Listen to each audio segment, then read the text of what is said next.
Inspired by the Bible Experience.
The Book of Exodus.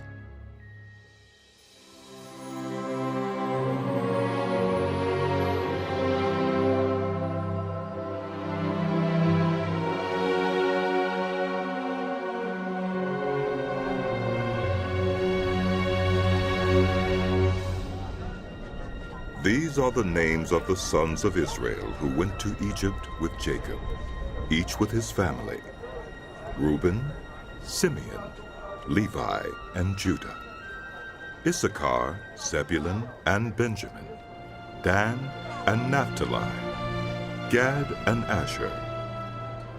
The descendants of Jacob numbered 70 in all. Joseph was already in Egypt. Now Joseph and all his brothers and all that generation died. But the Israelites were exceedingly fruitful. They multiplied greatly, increased in numbers, and became so numerous that the land was filled with them.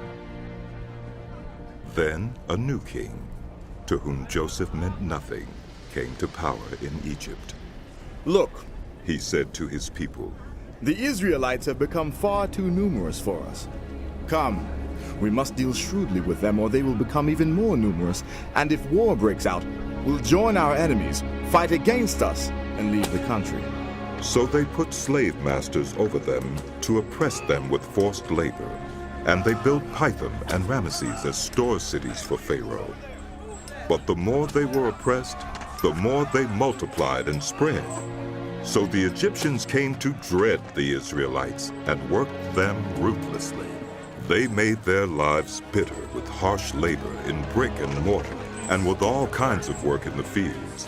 In all their harsh labor, the Egyptians used them ruthlessly. The king of Egypt said to the Hebrew midwives, whose names were Shiphrah and Puah, "When you help the Hebrew women in childbirth, and observe them on the delivery stool, if it is a boy, kill him. But if it is a girl, let her live." The midwives, however, feared God, and did not do what the king of Egypt had told them to do. They let the boys live. Then the king of Egypt summoned the midwives and asked them, "Why have you done this? Why have you let the boys live?" The midwives answered Pharaoh, "Hebrew women are not like Egyptian women. They are vigorous and give birth before the midwives arrive." So God was kind to the midwives, and the people increased and became even more numerous. And because the midwives feared God, he gave them families of their own. Then Pharaoh gave this order to all his people: "Every Hebrew boy that is born, you must throw into the Nile, but let every girl live." Now a man of the house of Levi married a Levite woman, and she became pregnant and gave birth to a son. When she saw that he was a fine child, she hid him for 3 months. But when she could hide him no longer, she got a papyrus basket for him and coated it with tar and pitch. Then she placed the child in it and put it among the reeds along the bank of the Nile. His sisters stood at a distance to see what would happen to him. Then Pharaoh's daughter went down to the Nile to bathe, and her attendants were walking along the riverbank. She saw the basket among the reeds and sent her female slave to get it. she opened it and saw the baby. You're safe. He was crying, You're safe. and she felt sorry for him. This is one of the Hebrew babies. She said. Then his sister asked Pharaoh's daughter, Shall I go and get one of the Hebrew women to nurse the baby for you?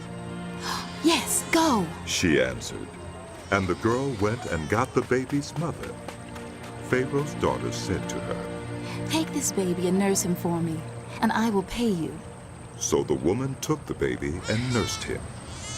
When the child grew older, she took him to Pharaoh's daughter, and he became her son.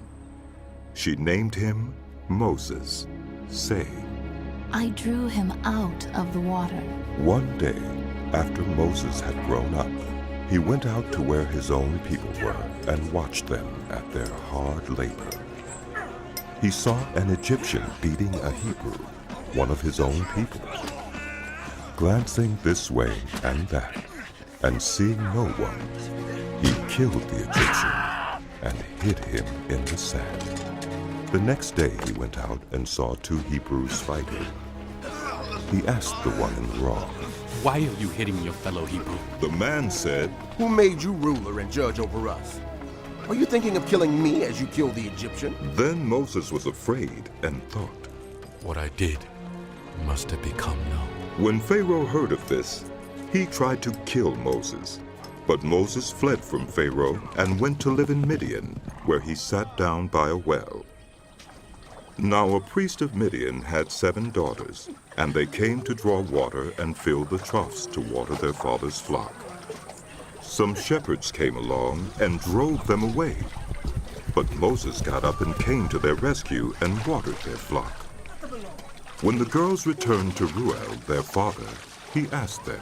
Why have you returned so early today? They answered, An Egyptian rescued us from the shepherds. He even drew water for us and watered the flock. And where is he? He asked his daughters. Why did you leave him? Invite him to have something to eat. Yes. Moses agreed to stay with the man who gave his daughter Zipporah to Moses in marriage. Zipporah gave birth to a son, and Moses named him Gershom, saying, I have become a foreigner in a foreign land.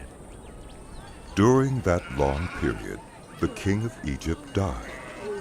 The Israelites groaned in their slavery and cried out, and their cry for help because of their slavery went up to God. God heard their groaning, and he remembered his covenant with Abraham, with Isaac, and with Jacob. So God looked on the Israelites and was concerned about them. Now Moses was tending the flock of Jethro, his father-in-law, the priest of Midian, and he led the flock to the far side of the wilderness and came to Horeb, the mountain of God. There the angel of the Lord appeared to him in flames of fire from within a bush. Moses saw that though the bush was on fire, it did not burn up. So Moses thought, I will go over and see this strange sight. The bush does not burn up. when the Lord saw that he had gone over to look, God called to him from within the bush. Moses. Moses. And Moses said, Here I am. Do not come any closer. God said, Take off your sandals, for the place where you are standing is holy ground. Then he said, I am the God of your father, the God of Abraham, the God of Isaac, and the God of Jacob. At this, Moses hid his face because he was afraid to look at God. The Lord said, I have indeed seen the misery of my people in Egypt.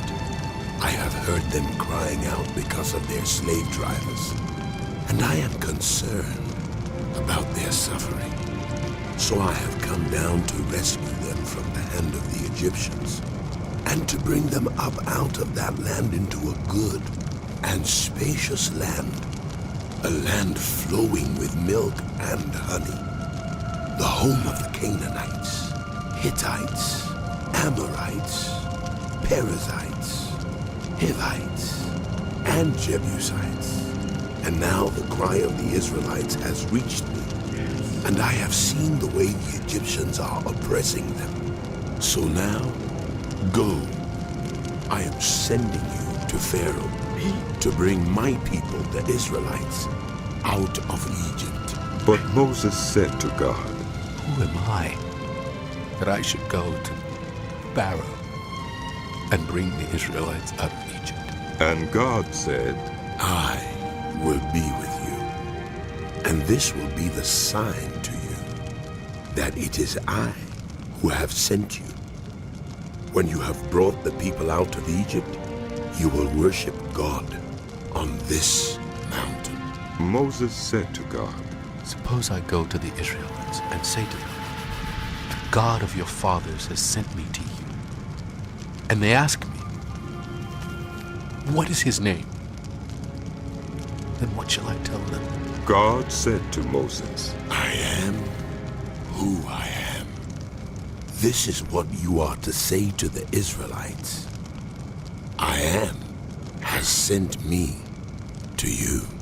God also said to Moses, Say to the Israelites, the Lord, the God of your fathers, the God of Abraham, the God of Isaac, and the God of Jacob, has sent me to you.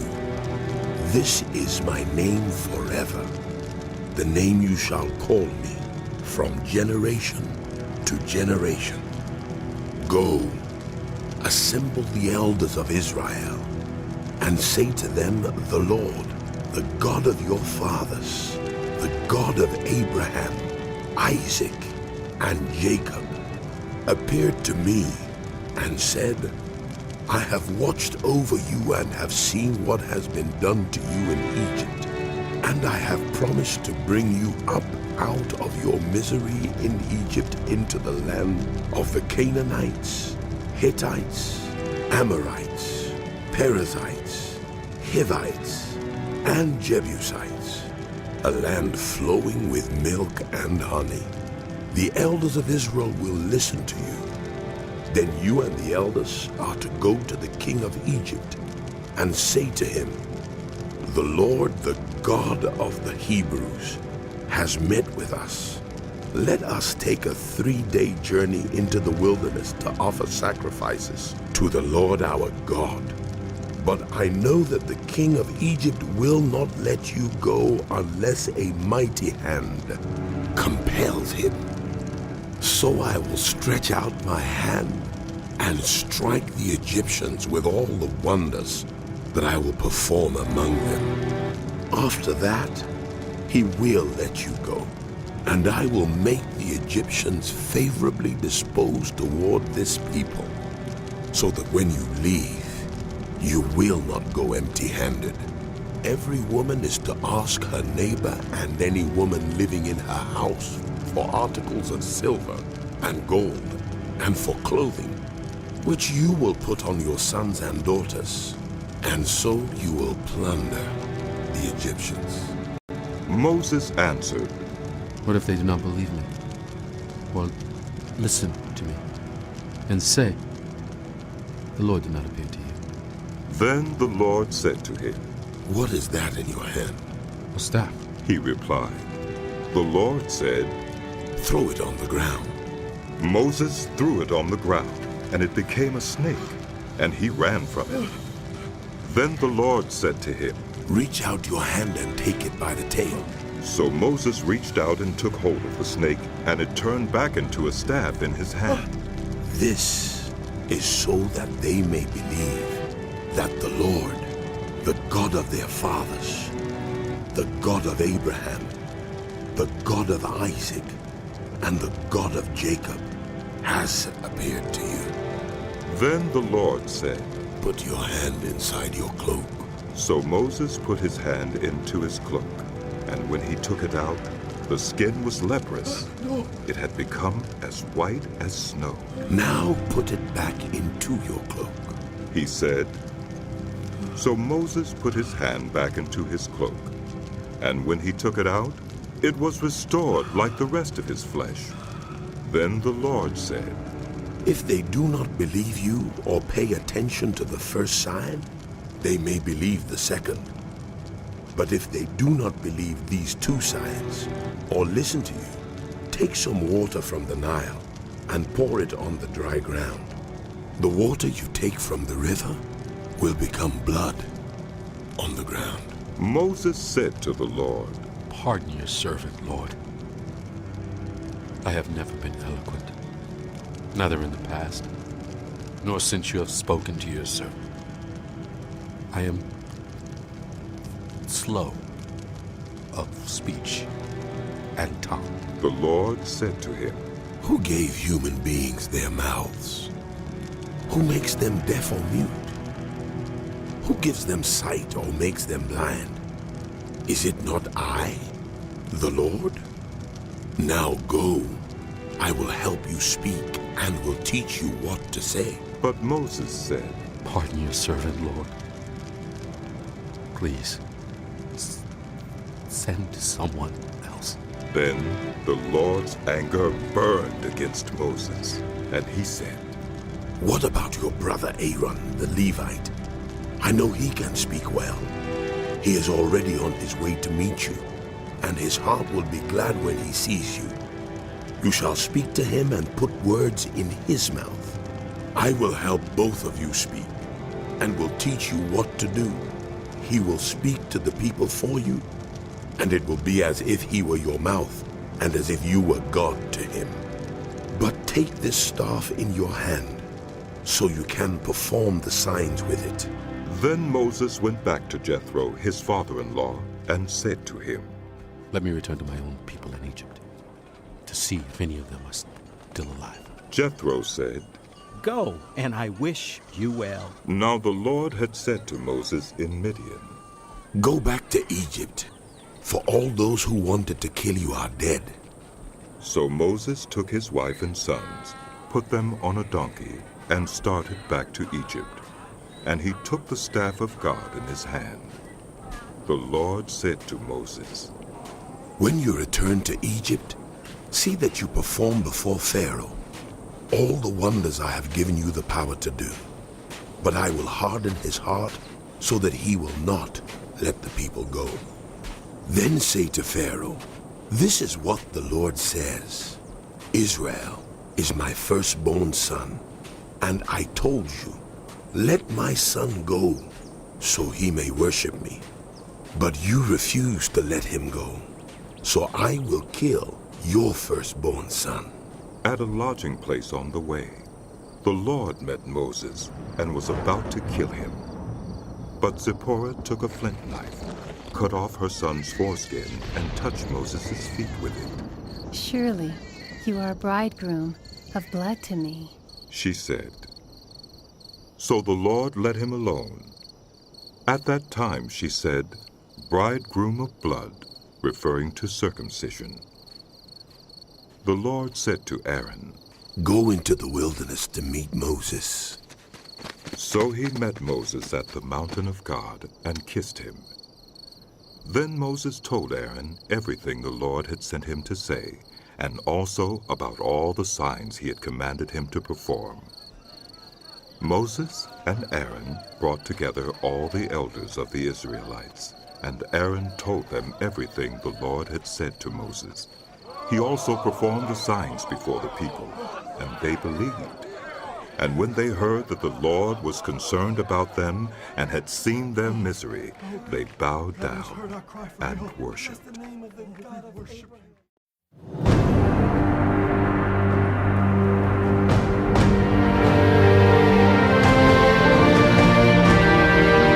Inspired by the Bible Experience.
book of Exodus continued.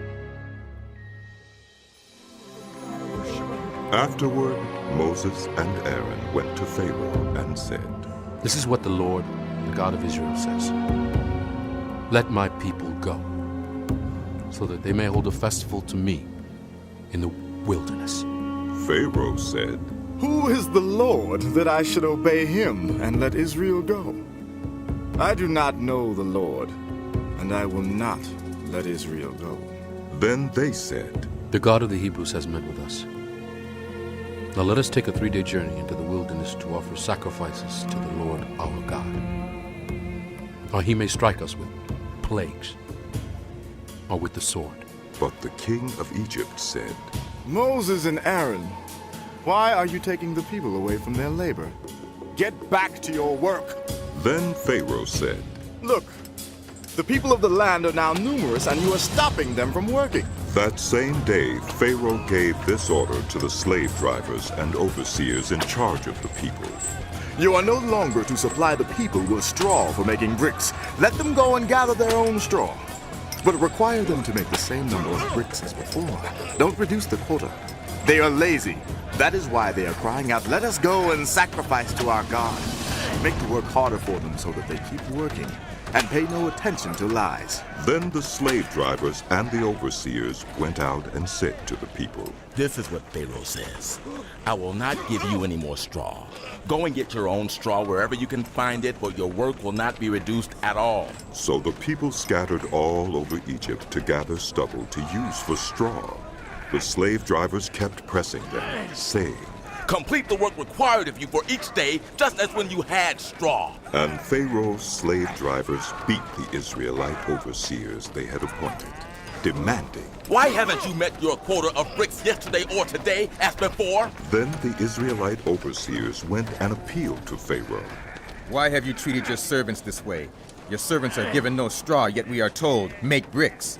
Your servants are being beaten, but the fault is with your own people. Pharaoh said, Lazy, that's what you are. Lazy!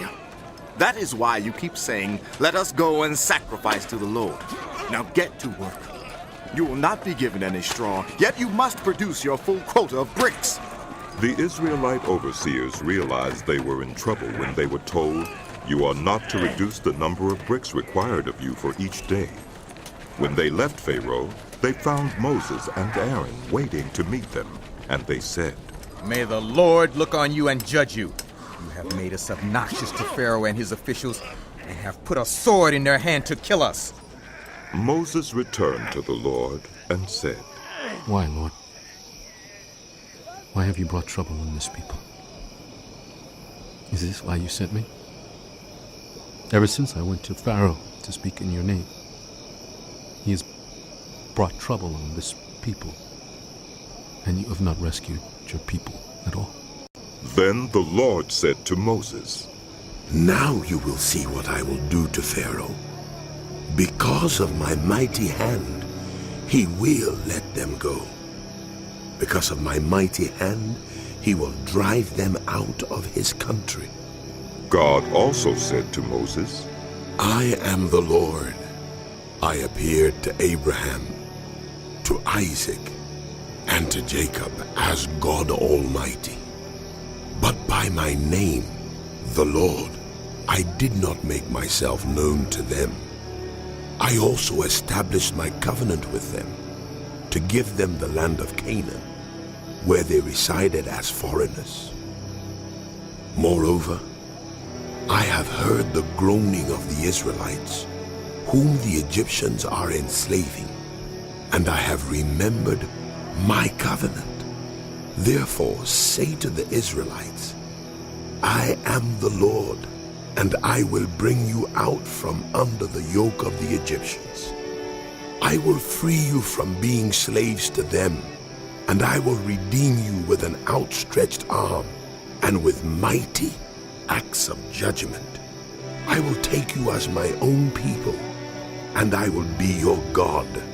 Then you will know that I am the Lord your God, who brought you out from under the yoke of the Egyptians. And I will bring you to the land I swore with uplifted hand to give to Abraham, to Isaac, and to Jacob. I will give it to you as a possession. I am the Lord. Moses reported this to the Israelites, but they did not listen to him because of their discouragement and harsh labor. Then the Lord said to Moses, Go tell Pharaoh, king of Egypt, to let the Israelites go out of his country. But Moses said to the Lord, If the Israelites will not listen to me, why would Pharaoh listen to me, since I speak with faltering lips? Now the Lord spoke to Moses and Aaron about the Israelites and Pharaoh, king of Egypt, and he commanded them to bring the Israelites out of Egypt. These were the heads of their families. The sons of Reuben, the firstborn son of Israel, were Hanok and Palu, Hezron and Carmi. These were the clans of Reuben. The sons of Simeon were Jemuel, Jamin, Ohad, Jakim, Zohar, and Shaul, the son of a Canaanite woman. These were the clans of Simeon. These were the names of the sons of Levi according to their records: Gershon, Kohath, and Merari. Levi lived 137 years. The sons of Gershon by clans were Libni and Shimei. The sons of Kohath were Amram, Izhar, Hebron, and Uzziel.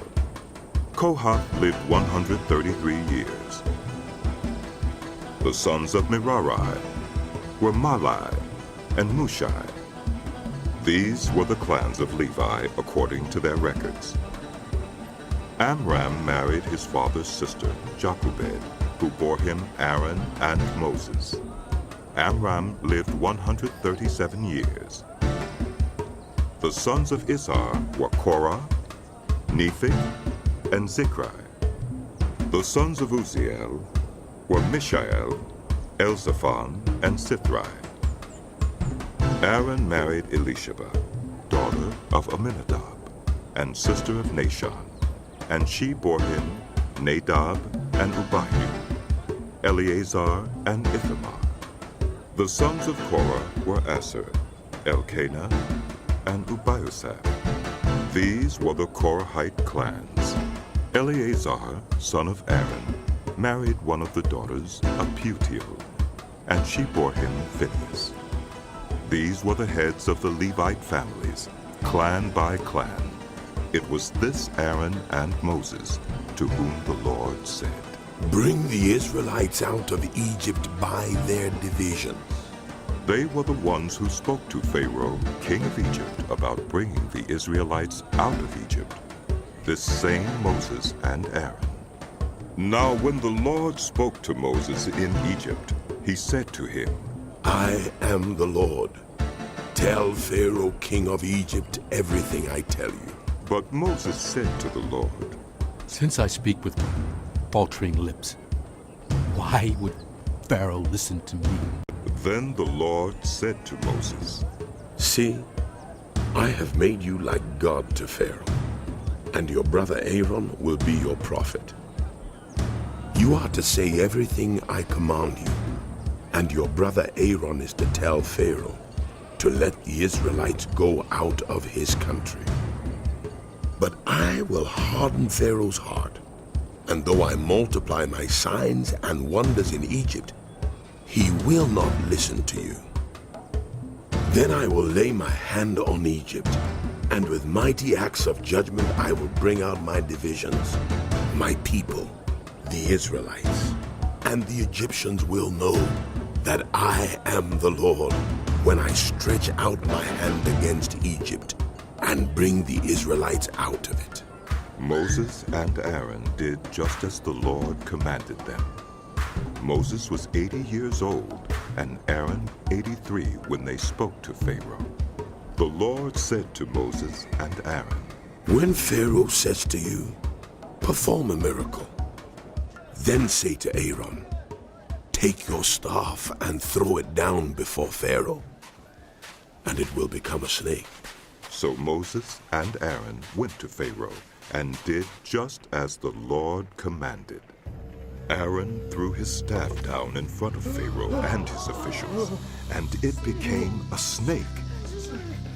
Pharaoh then summoned wise men and sorcerers, and the Egyptian magicians also did the same things by their secret arts.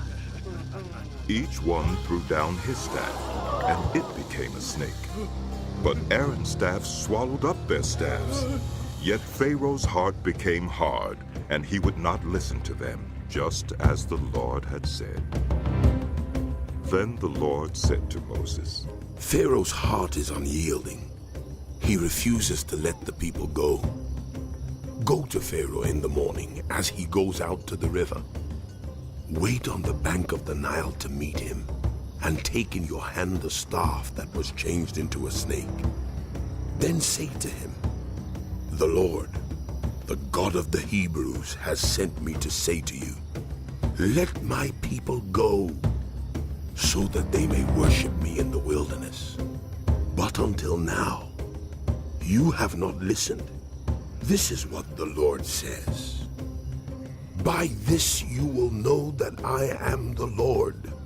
With the staff that is in my hand I will strike the water of the Nile, and it will be changed into blood. The fish in the Nile will die, and the river will stink. The Egyptians will not be able to drink its water. The Lord said to Moses, Tell Aaron, take your staff and stretch out your hand over the waters of Egypt, over the streams and canals, over the ponds and all the reservoirs, and they will turn to blood. Blood will be everywhere in Egypt, even in the wooden buckets and stone jars. Moses and Aaron did just as the Lord had commanded. He raised his staff in the presence of Pharaoh and his officials, and struck the water of the Nile, and all the water was changed into blood. The fish in the Nile died, and the river smelled so bad that the Egyptians could not drink its water. Blood was everywhere in Egypt. But the Egyptian magicians did the same things by their secret arts, and Pharaoh's heart became hard. He would not listen to Moses and Aaron, just as the Lord had said. Instead, he turned and went into his palace, and did not take even this to heart. And all the Egyptians dug along the Nile to get drinking water, because they could not drink the water of the river. 7 days passed after the Lord struck the Nile. Then the Lord said to Moses, Go to Pharaoh and say to him, This is what the Lord says. Let my people go, so that they may worship me. If you refuse to let them go, I will send a plague of frogs on your whole country. The Nile will teem with frogs. They will come up into your palace and your bedroom and onto your bed, into the houses of your officials and on your people, and into your ovens and kneading troughs. The frogs will come up on you and your people and all your officials. Then the Lord said to Moses, Tell Aaron, stretch out your hand with your staff over the streams and canals and ponds, and make frogs come up on the land of Egypt. So Aaron stretched out his hand over the waters of Egypt, and the frogs came up and covered the land. But the magicians did the same things by their secret arts. They also made frogs come up on the land of Egypt. Pharaoh summoned Moses and Aaron and said, Pray to the Lord to take the frogs away from me and my people, and I will let your people go to offer sacrifices to the Lord. Moses said to Pharaoh, I leave to you the honor of setting the time for me to pray for you and your officials and your people, that you and your houses may be rid of the frogs, except for those that remain in the Nile. Tomorrow, Pharaoh said. Moses replied, It will be as you say, so that you may know there is no one like the Lord our God. The frogs will leave you and your houses, your officials and your people. They will remain only in the Nile. After Moses and Aaron left Pharaoh, Moses cried out to the Lord about the frogs he had brought on Pharaoh. And the Lord did what Moses asked. The frogs died in the houses, in the courtyards, and in the fields. They were piled into heaps, and the land reeked of them. But when Pharaoh saw that there was relief, he hardened his heart and would not listen to Moses and Aaron, just as the Lord had said.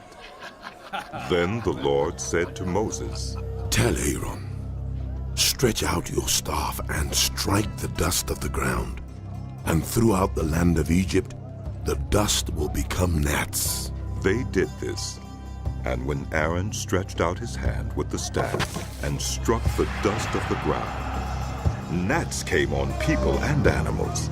All the dust throughout the land of Egypt became gnats. But when the magicians tried to produce gnats by their secret arts, they could not. Since the gnats were on people and animals everywhere, the magicians said to Pharaoh, This is the finger of God. But Pharaoh's heart was hard and he would not listen, just as the Lord had said. Then the Lord said to Moses, Get up early in the morning and confront Pharaoh as he goes to the river, and say to him, This is what the Lord says. Let my people go so that they may worship me. If you do not let my people go, I will send swarms of flies on you and your officials, on your people and into your houses. The houses of the Egyptians will be full of flies. Even the ground will be covered with them. But on that day, I will deal differently with the land of Goshen, where my people live. No swarms of flies will be there, so that you will know that I, the Lord, am in this land. I will make a distinction between my people and your people. This sign will occur tomorrow. And the Lord did this. Dense swarms of flies poured into Pharaoh's palace and into the houses of his officials. Throughout Egypt, the land was ruined by the flies. Then Pharaoh summoned Moses and Aaron and said, Go, sacrifice to your God here in the land. But Moses said, That would not be right. The sacrifices we offer the Lord our God would be detestable to the Egyptians. And if we offer sacrifices that are detestable in their eyes, will they not stone us? We must take a 3-day journey into the wilderness to offer sacrifices to the Lord our God, as he commands us. Pharaoh said, I will let you go to offer sacrifices to the Lord your God in the wilderness, but you must not go very far. Now, pray for me. Moses answered, As soon as I leave you, I will pray to the Lord. And tomorrow the flies will leave Pharaoh and his officials and his people. Only let Pharaoh be sure that he does not act deceitfully again, by not letting the people go to offer sacrifices to the Lord. Then Moses left Pharaoh and prayed to the Lord, and the Lord did what Moses asked. The flies left Pharaoh and his officials and his people. Not a fly remained. But this time also Pharaoh hardened his heart and would not let the people go. Then the Lord said to Moses, Go to Pharaoh and say to him, This is what the Lord, the God of the Hebrews, says. Let my people go so that they may worship me. If you refuse to let them go and continue to hold them back, the hand of the Lord will bring a terrible plague on your livestock in the field, on your horses, donkeys, and camels, and on your cattle, sheep, and goats.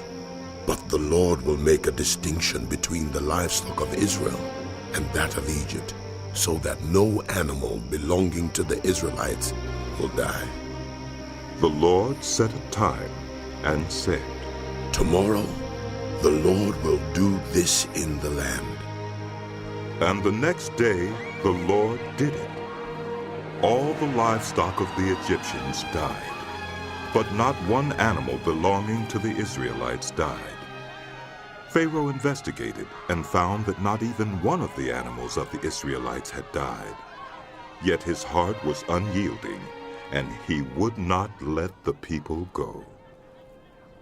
Then the Lord said to Moses and Aaron, Take handfuls of soot from a furnace and have Moses toss it into the air in the presence of Pharaoh. It will become fine dust over the whole land of Egypt, and festering boils will break out on people and animals throughout the land. So they took soot from a furnace and stood before Pharaoh. Moses tossed it into the air, and festering boils broke out on people and animals. The magicians could not stand before Moses because of the boils that were on them and on all the Egyptians. But the Lord hardened Pharaoh's heart, and he would not listen to Moses and Aaron, just as the Lord had said to Moses. Then the Lord said to Moses, Get up early in the morning, confront Pharaoh and say to him, This is what the Lord, the God of the Hebrews, says. Let my people go so that they may worship me.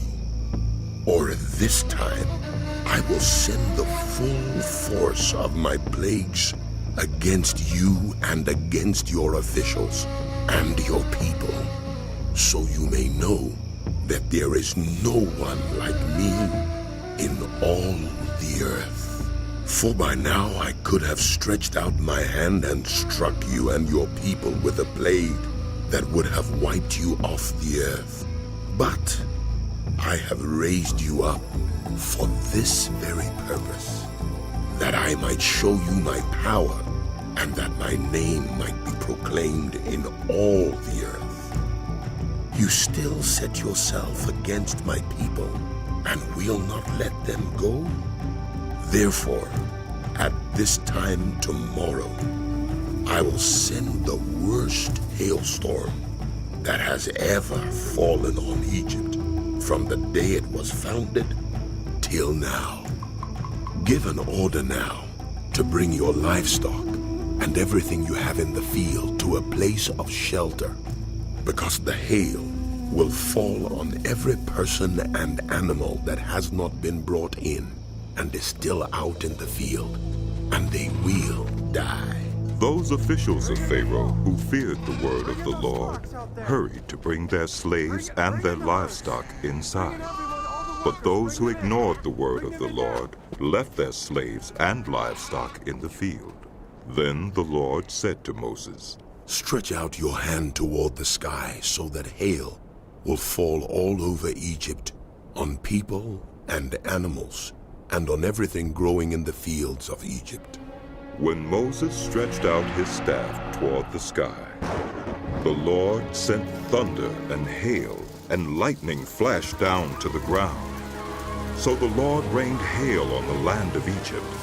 Hail fell and lightning flashed back and forth. It was the worst storm in all the land of Egypt since it had become a nation. Throughout Egypt, hail struck everything in the fields, both people and animals. It beat down everything growing in the fields and stripped every tree. The only place it did not hail was the land of Goshen, where the Israelites were. Bring me Moses Then and Aaron Pharaoh now. summoned Moses and Aaron. This time I have sinned. He said to them, The Lord is in the right, and I and my people are in the wrong. Pray to the Lord, for we have had enough thunder and hail. I will let you go. You don't have to stay any longer. Moses replied, When I have gone out of the city, I will spread out my hands in prayer to the Lord. The thunder will stop, and there will be no more hail. So you may know that the earth is the Lord's. But I know that you and your officials still do not fear the Lord God. The flax and barley were destroyed, since the barley had headed and the flax was in bloom. The wheat and spelt, however, were not destroyed, because they ripened later. Then Moses left Pharaoh and went out of the city. He spread out his hands toward the Lord. The thunder and hail stopped, and the rain no longer poured down on the land. When Pharaoh saw that the rain and hail and thunder had stopped, he sinned again. He and his officials hardened their hearts. So Pharaoh's heart was hard, and he would not let the Israelites go, just as the Lord had said through Moses. Then the Lord said to Moses, "Go to Pharaoh, for I have hardened his heart and the hearts of his officials, so that I may perform these signs of mine among them, that you may tell your children and grandchildren how I dealt harshly with the Egyptians, and how I performed my signs among them, and that you may know that I am the Lord." So Moses and Aaron went to Pharaoh and said to him, "This is what the Lord, the God of the Hebrews, says. How long will you refuse to humble yourself before me? Let my people go, so that they may worship me. If you refuse to let them go, I will bring locusts into your country tomorrow. They will cover the face of the ground so that it cannot be seen. They will devour what little you have left after the hail, including every tree that is growing in your fields. They will fill your houses and those of all your officials and all the Egyptians, something neither your parents nor your ancestors have ever seen from the day they settled in this land till now." Then Moses turned and left Pharaoh. Pharaoh's officials said to him, "How long will this man be a snare to us? Let the people go, so that they may worship the Lord their God. Do you not yet realize that Egypt is ruined?" Then Moses and Aaron were brought back to Pharaoh. Go, worship the Lord your God. But tell me who will be going. Moses answered, "We will go with our young and our old, with our sons and our daughters, and with our flocks and herds, because we are to celebrate a festival to the Lord." Pharaoh said, "The Lord be with you. If I let you go along with your women and children, clearly you are bent on evil. No, have only the men go and worship the Lord, since that's what you've been asking for." Then Moses and Aaron were driven out of Pharaoh's presence. And the Lord said to Moses, "Stretch out your hand over Egypt, so that locusts swarm over the land and devour everything growing in the fields, everything left by the hail." So Moses stretched out his staff over Egypt, and the Lord made an east wind blow across the land all that day and all that night. By morning, the wind had brought the locusts. They invaded all Egypt and settled down in every area of the country in great numbers. Never before had there been such a plague of locusts, nor will there ever be again. They covered all the ground until it was black. They devoured all that was left after the hail, everything growing in the fields and the fruit on the trees. Nothing green remained on tree or plant in all the land of Egypt. Moses! Pharaoh quickly summoned Moses and Aaron and said, "I have sinned against the Lord your God and against you. Now forgive my sin once more and pray to the Lord your God to take this deadly plague away from me." Moses then left Pharaoh and prayed to the Lord, and the Lord changed the wind to a very strong west wind, which caught up the locust and carried them into the Red Sea. Not a locust was left anywhere in Egypt. But the Lord hardened Pharaoh's heart, and he would not let the Israelites go. Then the Lord said to Moses, "Stretch out your hand toward the sky, so that darkness spreads over Egypt, darkness that can be felt." So Moses stretched out his hand toward the sky, and total darkness covered all Egypt for 3 days. No one could see anyone else or move about for 3 days. Yet all the Israelites had light in the places where they lived. Then Pharaoh summoned Moses and said, "Go, worship the Lord. Even your women and children may go with you. Only leave your flocks and herds behind." But Moses said, "You must allow us to have sacrifices and burnt offerings to present to the Lord our God. Our livestock too must go with us. Not a hoof is to be left behind. We have to use some of them in worshiping the Lord our God. And until we get there, we will not know what we are to use to worship the Lord. But the Lord hardened Pharaoh's heart, and he was not willing to let them go. Pharaoh said to Moses, Get out of my sight! Make sure you do not appear before me again. The day you see my face, you will die. Just as you say. Moses replied, I will never appear before you again. Now the Lord had said to Moses, I will bring one more plague on Pharaoh and on Egypt. After that, he will let you go from here. And when he does, he will drive you out completely. Tell the people that men and women alike are to ask their neighbors for articles of silver and gold. The Lord made the Egyptians favorably disposed toward the people, and Moses himself was highly regarded in Egypt by Pharaoh's officials and by the people. So Moses said, This is what the Lord says. About midnight I will go throughout Egypt. Every firstborn son in Egypt will die, from the firstborn son of Pharaoh who sits on the throne to the firstborn son of the female slave who is at her handmill, and all the firstborn of the cattle as well. There will be loud wailing throughout Egypt, worse than there has ever been or ever will be again. But among the Israelites, not a dog will bark at any person or animal. Then you will know that the Lord makes a distinction between Egypt and Israel. All these officials of yours will come to me, bowing down before me and saying, Go, you and all the people who follow you. After that, I will leave. Then Moses, hot with anger, left Pharaoh. The Lord had said to Moses, Pharaoh will refuse to listen to you, so that my wonders may be multiplied in Egypt. Moses and Aaron performed all these wonders before Pharaoh. But the Lord hardened Pharaoh's heart, and he would not let the Israelites go out of his country. The Lord said to Moses and Aaron in Egypt, This month is to be for you the first month of your year. Tell the whole community of Israel that on the 10th day of this month, each man is to take a lamb for his family, one for each household. If any household is too small for a whole lamb, they must share one with their nearest neighbor, having taken into account the number of people there are.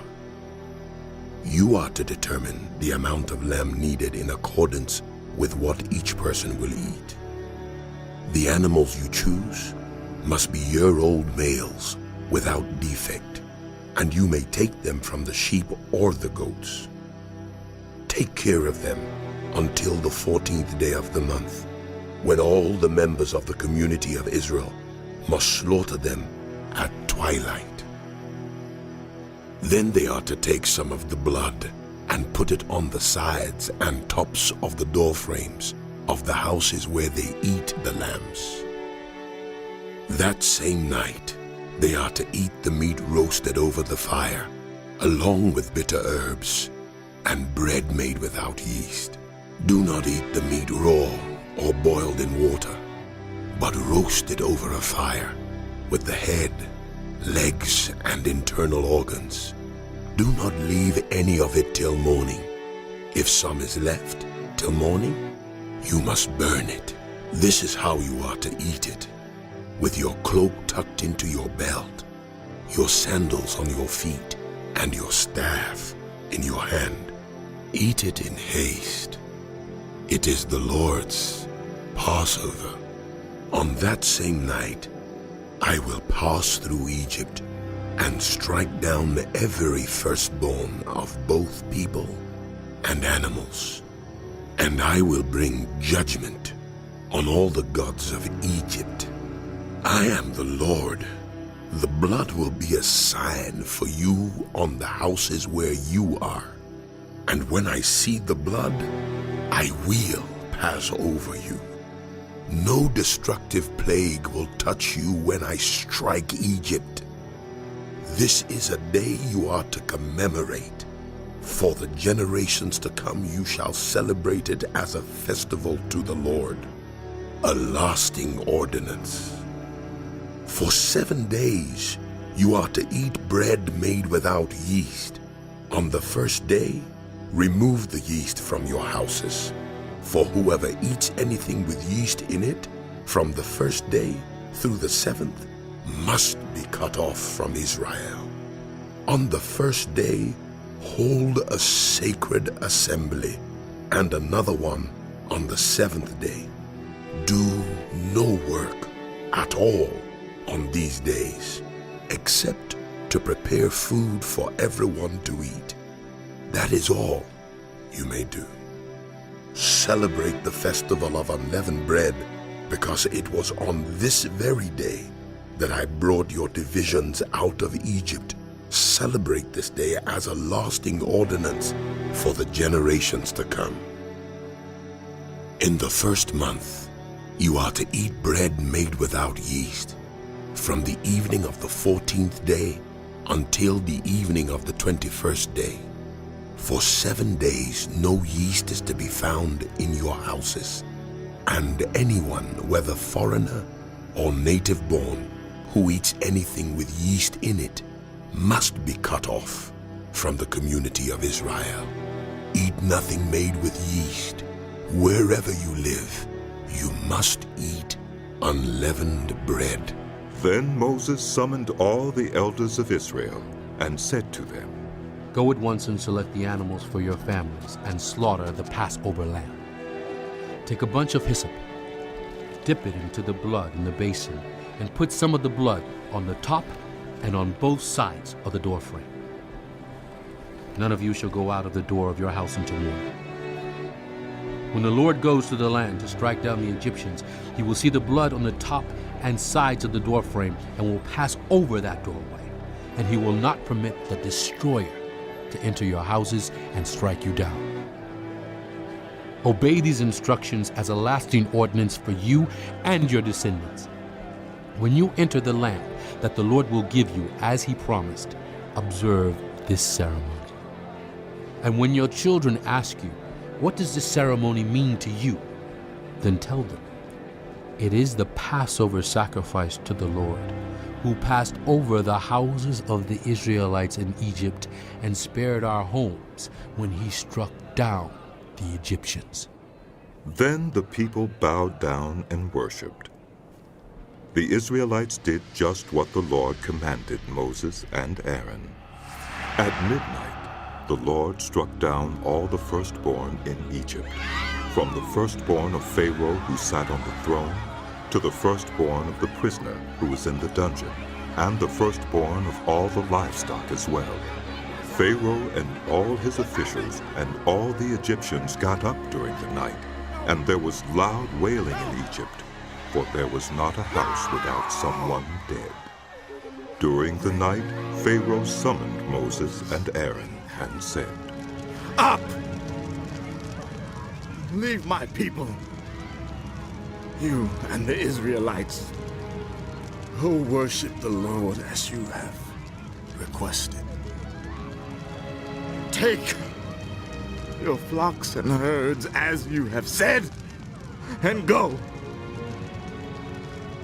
And also bless me. The Egyptians urged the people to hurry and leave the country. For otherwise, we will all die. So the people took their dough before the yeast was added and carried it on their shoulders in kneading troughs wrapped in clothing. The Israelites did as Moses instructed and asked the Egyptians for articles of silver and gold and for clothing. The Lord had made the Egyptians favorably disposed toward the people, and they gave them what they asked for. So they plundered the Egyptians. The Israelites journeyed from Ramses to Succoth. There were about 600,000 men on foot, besides women and children. Many other people went up with them, and also large droves of livestock, both flocks and herds. With the dough the Israelites had brought from Egypt, they baked loaves of unleavened bread. The dough was without yeast because they had been driven out of Egypt and did not have time to prepare food for themselves. Now the length of time the Israelite people lived in Egypt was 430 years. At the end of the 430 years, to the very day, all the Lord's divisions left Egypt. Because the Lord kept vigil that night to bring them out of Egypt, on this night all the Israelites are to keep vigil to honor the Lord for the generations to come.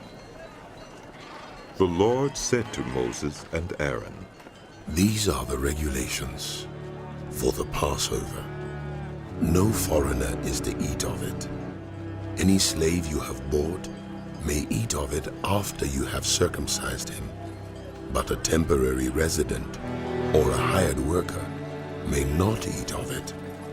It must be eaten inside one house. Take none of the meat outside the house. Do not break any of the bones. The whole community of Israel must celebrate it. A foreigner residing among you who wants to celebrate the Lord's Passover must have all the males in his household circumcised. Then he may take part like one born in the land. No uncircumcised male may eat of it. The same law applies both to the native born and to the foreigner residing among you." All the Israelites did just what the Lord had commanded Moses and Aaron. And on that very day, the Lord brought the Israelites out of Egypt by their divisions. The Lord said to Moses, "Consecrate to me every firstborn male.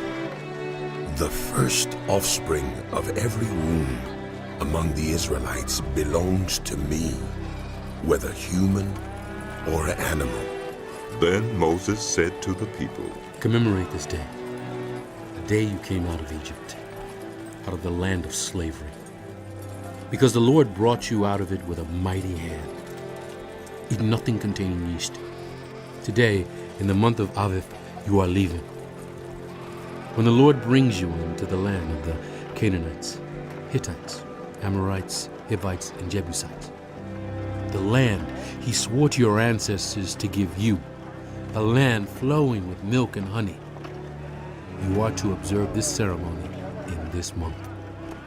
For 7 days, eat bread made without yeast, and on the 7th day, hold a festival to the Lord. Eat unleavened bread during those 7 days. Nothing with yeast in it is to be seen among you, nor shall any yeast be seen anywhere within your borders. On that day, tell your children, I do this because of what the Lord did for me when I came out of Egypt. This observance will be for you like a sign on your hand and a reminder on your forehead that this law of the Lord is to be on your lips. For the Lord brought you out of Egypt with his mighty hand. You must keep this ordinance at the appointed time, year after year. After the Lord brings you into the land of the Canaanites and gives it to you, as he promised on oath to you and your ancestors, you are to give over to the Lord the first offspring of every womb. All the firstborn males of your livestock belong to the Lord. Redeem with a lamb every firstborn donkey. But if you do not redeem it, break its neck. Redeem every firstborn among your sons. In days to come, when your children ask you, what does this mean? Say to them, with a mighty hand, the Lord brought us out of Egypt, out of the land of slavery. When Pharaoh stubbornly refused to let us go, the Lord killed the firstborn of both people and animals in Egypt. This is why I sacrifice to the Lord the first male offspring of every womb, and redeem each of my firstborn sons. And it will be like a sign on your hand and a symbol on your forehead that the Lord brought us out of Egypt with his mighty hand." When Pharaoh let the people go, God did not lead them on the road through the Philistine country, though that was shorter. For God said, "If they face war, they might change their minds and return to Egypt." So God led the people around by the desert road toward the Red Sea. The Israelites went up out of Egypt ready for battle. Moses took the bones of Joseph with him because Joseph had made the Israelites swear an oath. He had said, God will surely come to your aid, and then you must carry my bones up with you from this place. After leaving Succoth, they camped at Etham on the edge of the desert. By day the Lord went ahead of them in a pillar of cloud to guide them on their way, and by night in a pillar of fire to give them light, so that they could travel by day or night. Neither the pillar of cloud by day nor the pillar of fire by night left its place in front of the people. Then the Lord said to Moses, Tell the Israelites to turn back and encamp near Pi-hahiroth, between Migdol and the sea.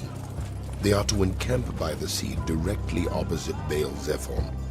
Pharaoh will think the Israelites are wandering around the land in confusion, hemmed in by the desert, and I will harden Pharaoh's heart, and he will pursue them. But I will gain glory for myself through Pharaoh and all his army, and the Egyptians will know that I am the Lord. So the Israelites did this. When the king of Egypt was told that the people had fled, Pharaoh and his officials changed their minds about them and said, What have we done? We have let the Israelites go and have lost their services. So he had his chariot made ready and took his army with him. He took 600 of the best chariots, along with all the other chariots of Egypt, with officers over all of them. The Lord hardened the heart of Pharaoh, king of Egypt, so that he pursued the Israelites who were marching out boldly. The Egyptians, all Pharaoh's horses and chariots, horsemen and troops, pursued the Israelites and overtook them as they camped by the sea near Pi-hahiroth, opposite Baal-zephon. As Pharaoh approached, the Israelites looked up, and there were the Egyptians marching after them. They were terrified and cried out to the Lord. They said to Moses, Was it because there were no graves in Egypt that you brought us to the desert to die? What have you done to us by bringing us out of Egypt? Didn't we say to you in Egypt, leave us alone, let us serve the Egyptians? It would have been better for us to serve the Egyptians than to die in the desert. Come! Moses answered the people, Do not be afraid. Stand firm, and you will see the deliverance the Lord will bring you today. The Egyptians you see today, you will never see again. The Lord will fight for you. You need only to be still. Then the Lord said to Moses, Why are you crying out to me? Tell the Israelites to move on. Raise your staff and stretch out your hand over the sea to divide the water so that the Israelites can go through the sea on dry ground. I will harden the hearts of the Egyptians so that they will go in after them, and I will gain glory through Pharaoh and all his army, through his chariots and his horsemen. The Egyptians will know that I am the Lord when I gain glory through Pharaoh, his chariots, and his horsemen. Then the angel of God, who had been traveling in front of Israel's army, withdrew and went behind them. The pillar of cloud also moved from in front and stood behind them, coming between the armies of Egypt and Israel. Throughout the night, the cloud brought darkness to the one side and light to the other side, so neither went near the other all night long. Then Moses stretched out his hand over the sea, and all that night the Lord drove the sea back with a strong east wind and turned it into dried land. The waters were divided, and the Israelites went through the sea on dry ground, with a wall of water on their right and on their left. The Egyptians pursued them, and all Pharaoh's horses and chariots and horsemen followed them into the sea. During the last watch of the night, the Lord looked down from the pillar of fire and cloud at the Egyptian army and threw it into confusion. He jammed the wheels of their chariots so that they had difficulty driving, and the Egyptians said, Let's get away from the Israelites. The Lord is fighting for them against Egypt. Then the Lord said to Moses, Stretch out your hand over the sea, so that the waters may flow back over the Egyptians and their chariots and horsemen. Moses stretched out his hand over the sea, and at daybreak the sea went back to its place. The Egyptians were fleeing toward it, and the Lord swept them into the sea. The water flowed back and covered the chariots and horsemen, the entire army of Pharaoh that had followed the Israelites into the sea. Not one of them survived. But the Israelites went through the sea on dry ground, with a wall of water on their right and on their left. That day the Lord saved Israel from the hands of the Egyptians, and Israel saw the Egyptians lying dead on the shore. And when the Israelites saw the great power the Lord displayed against the Egyptians, the people feared the Lord and put their trust in him and in Moses, his servant. Then Moses and the Israelites sang this song to the Lord. I will sing to the Lord, for he is highly exalted. Both horse and driver he has hurled into the sea. The Lord is my strength and my defense. He has become my salvation. He is my God, and I will praise him. My father's God, and I will exalt him. The Lord is a warrior. The Lord is his name. Pharaoh's chariots and his army he has hurled into the sea. The best of Pharaoh's officers are drowned in the Red Sea. The deep waters have covered them. They sank to the depths like a stone. Your right hand, Lord, was majestic in power. Your right hand, Lord, shattered the enemy. In the greatness of your majesty, you threw down those who opposed you. You unleashed your burning anger. It consumed them like stubble. By the blast of your nostrils, the waters piled up. The surging waters stood up like a wall. The deep waters congealed in the heart of the sea. The enemy boasted, I will pursue. I will overtake them. I will divide the spoils. I will gorge myself on them. I will draw my sword, and my hand will destroy them. But you blew with your breath, and the sea covered them. They sank like lead in the mighty waters. Who among the gods is like you, Lord? Who is like you? Majestic in holiness, awesome in glory, working wonders. You stretch out your right hand, and the earth swallows your enemies. In your unfailing love, you will lead the people you have redeemed. In your strength, you will guide them to your holy dwelling. The nations will hear and tremble. Anguish will grip the people of Philistia. The chiefs of Edom will be terrified. The leaders of Moab will be seized with trembling. The people of Canaan will melt away. Terror and dread will fall on them. By the power of your arm, they will be as still as a stone, until your people pass by, Lord, until the people you bought pass by. You will bring them in and plant them on the mountain of your inheritance, the place, Lord, you made for your dwelling, the sanctuary, Lord, your hands established. The Lord reigns forever and ever. When Pharaoh's horses, chariots, and horsemen went into the sea, the Lord brought the waters of the sea back over them. But the Israelites walked through the sea on dry ground. Then Miriam the prophet, Aaron's sister, took a timbrel in her hand, and all the women followed her with timbrels and dancing. Miriam sang to them, Sing to the Lord, for he is highly exalted. Both horse and driver he has hurled into the sea. Then Moses led Israel from the Red Sea, and they went into the desert of Shur. For 3 days they traveled in the desert without finding water. When they came to Marah, they could not drink its water because it was bitter. That is why the place is called Marah. So the people grumbled against Moses, saying, What are we to drink? Then Moses cried out to the Lord, and the Lord showed him a piece of wood. He threw it into the water, and the water became sweet.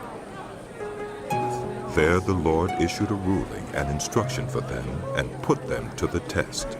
He said, If you listen carefully to the Lord your God, and do what is right in his eyes, if you pay attention to his commands and keep all his decrees, I will not bring on you any of the diseases I brought on the Egyptians, for I am the Lord who heals you.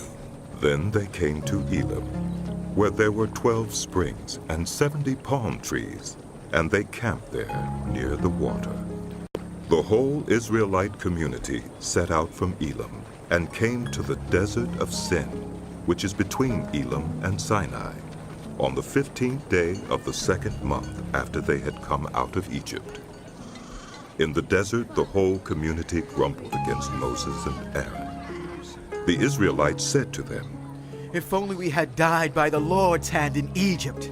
There we sat around pots of meat and ate all the food we wanted. But you have brought us out into this desert to starve this entire assembly to death." Then the Lord said to Moses, I will rain down bread from heaven for you. The people are to go out each day and gather enough for that day. In this way, I will test them and see whether they will follow my instructions. On the 6th day, they are to prepare what they bring in, and that is to be twice as much as they gather on the other days. So Moses and Aaron said to all the Israelites, In the evening you will know that it was the Lord who brought you out of Egypt. And in the morning you will see the glory of the Lord, because he has heard your grumbling against him. Who are we that you should grumble against us? Moses also said, You will know that it was the Lord when he gives you meat to eat in the evening and all the bread you want in the morning, because he has heard your grumbling against him. Who are we? You are not grumbling against us, but against the Lord. Then Moses told Aaron, Say to the entire Israelite community, Come before the Lord, for he has heard your grumbling. While Aaron was speaking to the whole Israelite community, they looked toward the desert, and there was the glory of the Lord appearing in the cloud. The Lord said to Moses, I have heard the grumbling of the Israelites.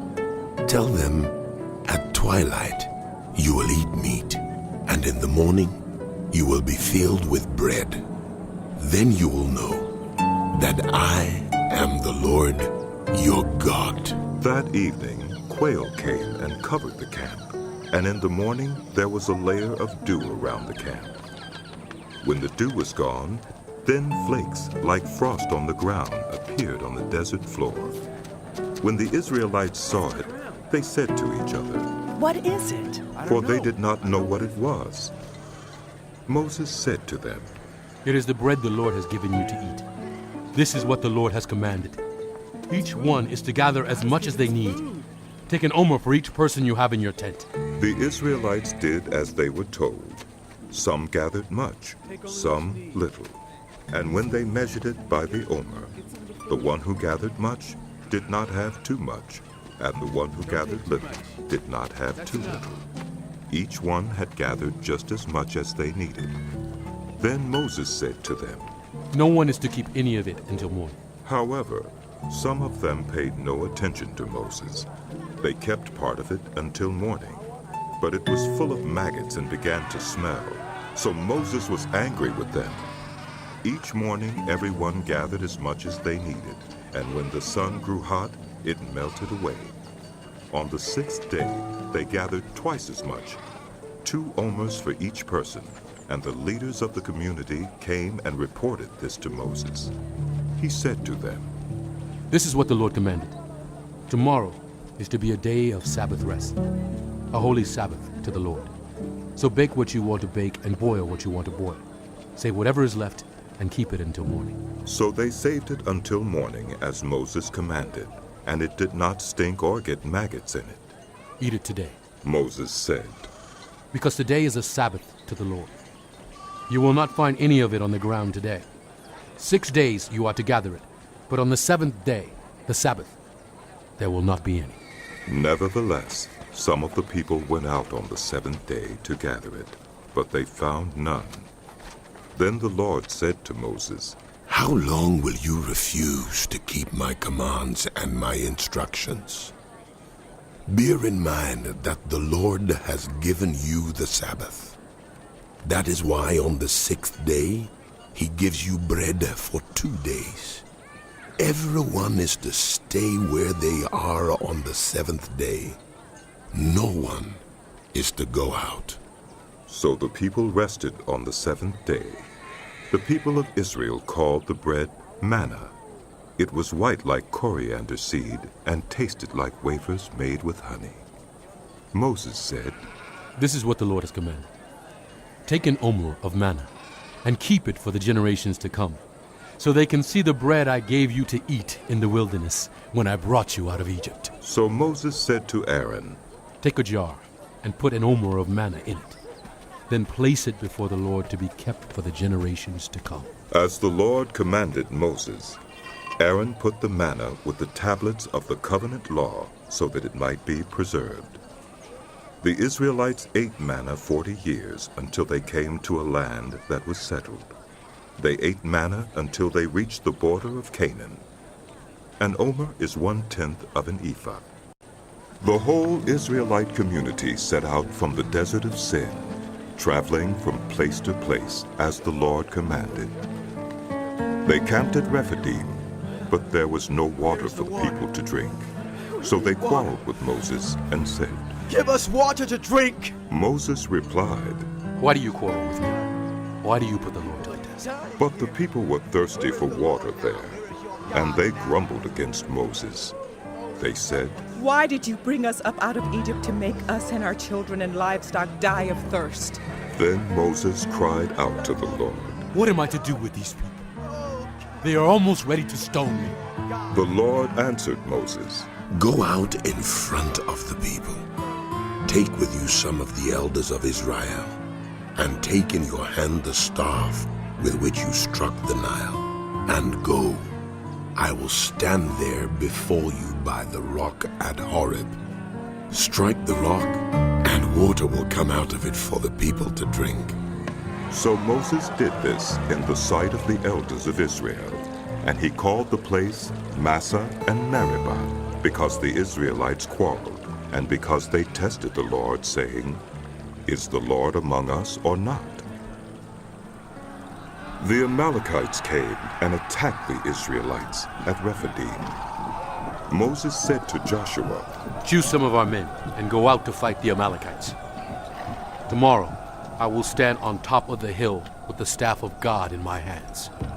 So Joshua fought the Amalekites as Moses had ordered, and Moses, Aaron, and Hur went to the top of the hill. As long as Moses held up his hands, the Israelites were winning. But whenever he lowered his hands, the Amalekites were winning. When Moses' hands grew tired, they took a stone and put it under him, and he sat on it. Aaron and Hur held his hands up, one on one side, one on the other, so that his hands remained steady till sunset. So Joshua overcame the Amalekite army with the sword. Then the Lord said to Moses, "Write this on a scroll as something to be remembered, and make sure that Joshua hears it, because I will completely blot out the name of Amalek from under heaven." Moses built an altar and called it, "The Lord is my banner." He said, "Because hands were lifted up against the throne of the Lord will be at war against the Amalekites from generation to generation." Now Jethro, the priest of Midian and father-in-law of Moses, heard of everything God had done for Moses and for his people Israel, and how the Lord had brought Israel out of Egypt. After Moses had sent away his wife Zipporah, his father-in-law Jethro received her and her 2 sons. One son was named Gershom, for Moses said, "I have become a foreigner in a foreign land." And the other was named Eliezer, for he said, "My father's God was my helper. He saved me from the sword of Pharaoh." Jethro, Moses' father-in-law, together with Moses' sons and wife, came to him in the wilderness, where he was camped near the mountain of God. Jethro had sent word to him, "I, your father-in-law Jethro, am coming to you with your wife and her 2 sons." So Moses went out to meet his father-in-law and bowed down and kissed him. They greeted each other and then went into the tent. Moses told his father-in-law about everything the Lord had done to Pharaoh and the Egyptians for Israel's sake, and about all the hardships they had met along the way, and how the Lord had saved them. Jethro was delighted to hear about all the good things the Lord had done for Israel in rescuing them from the hand of the Egyptians. He said, "Praise be to the Lord, who rescued you from the hand of the Egyptians and of Pharaoh, and who rescued the people from the hand of the Egyptians. Now I know that the Lord is greater than all other gods, for he did this to those who had treated Israel arrogantly." Then Jethro, Moses' father-in-law, brought a burnt offering and other sacrifices to God. And Aaron came with all the elders of Israel to eat bread with Moses' father-in-law in the presence of God. The next day Moses took his seat to serve as judge for the people, and they stood around him from morning till evening. When his father-in-law saw all that Moses was doing for the people, he said, "What is this you are doing for the people? Why do you alone sit as judge, while all these people stand around you from morning till evening?" Moses answered him, "Because the people come to me to seek God's will. Whenever they have a dispute, it is brought to me, and I decide between the parties and inform them of God's decrees and instructions." Moses' father-in-law replied, "What you are doing is not good. You and these people who come to you will only wear yourselves out. The work is too heavy for you. You cannot handle it alone. Listen now to me, and I will give you some advice, and may God be with you. You must be the people's representative before God and bring their disputes to him. Teach them his decrees and instructions, and show them the way they are to live and how they are to behave. But select capable men from all the people, men who fear God, trustworthy men who hate dishonest gain, and appoint them as officials over thousands, hundreds, fifties, and tens. Have them serve as judges for the people at all times, but have them bring every difficult case to you. The simple cases they can decide themselves. That will make your load lighter, because they will share it with you. If you do this, and God so commands, you will be able to stand the strain, and all these people will go home satisfied. Moses listened to his father-in-law and did everything he said. He chose capable men from all Israel and made them leaders of the people, officials over thousands, hundreds, fifties, and tens. They served as judges for the people at all times. The difficult cases they brought to Moses, but the simple ones they decided themselves. Then Moses sent his father-in-law on his way, and Jethro returned to his own country.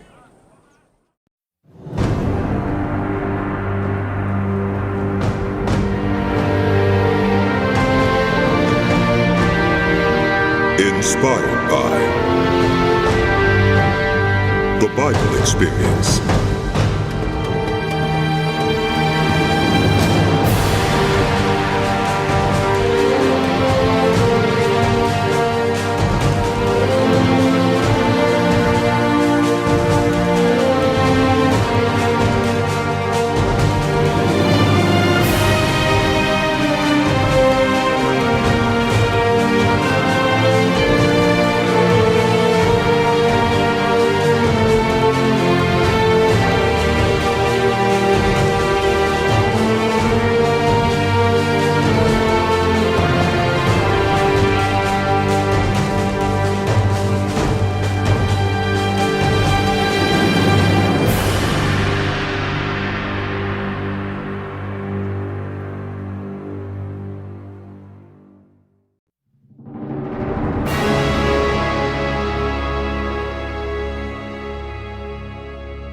The book of Exodus continued.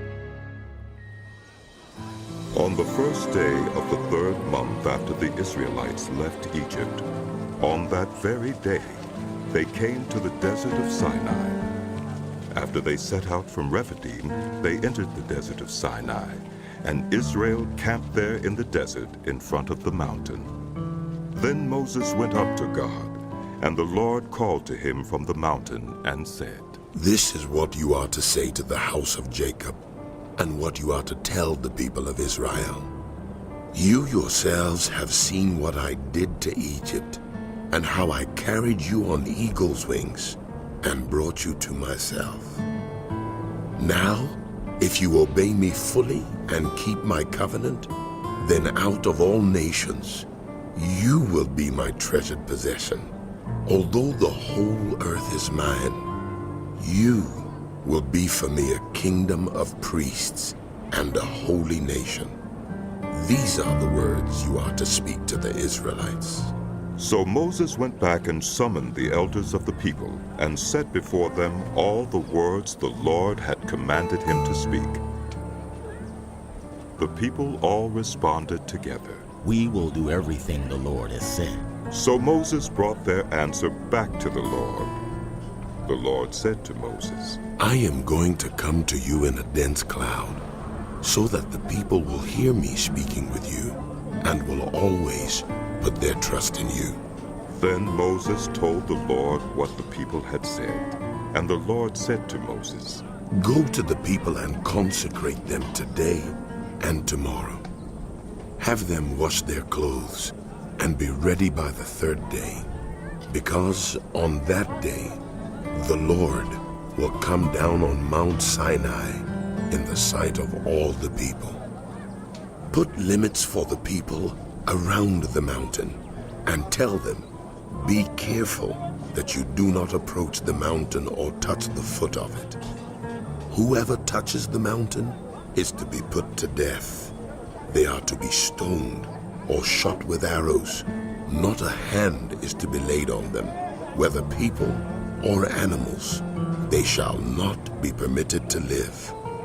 Only when the ram's horn sounds a long blast may they approach the mountain. After Moses had gone down the mountain to the people, he consecrated them, and they washed their clothes.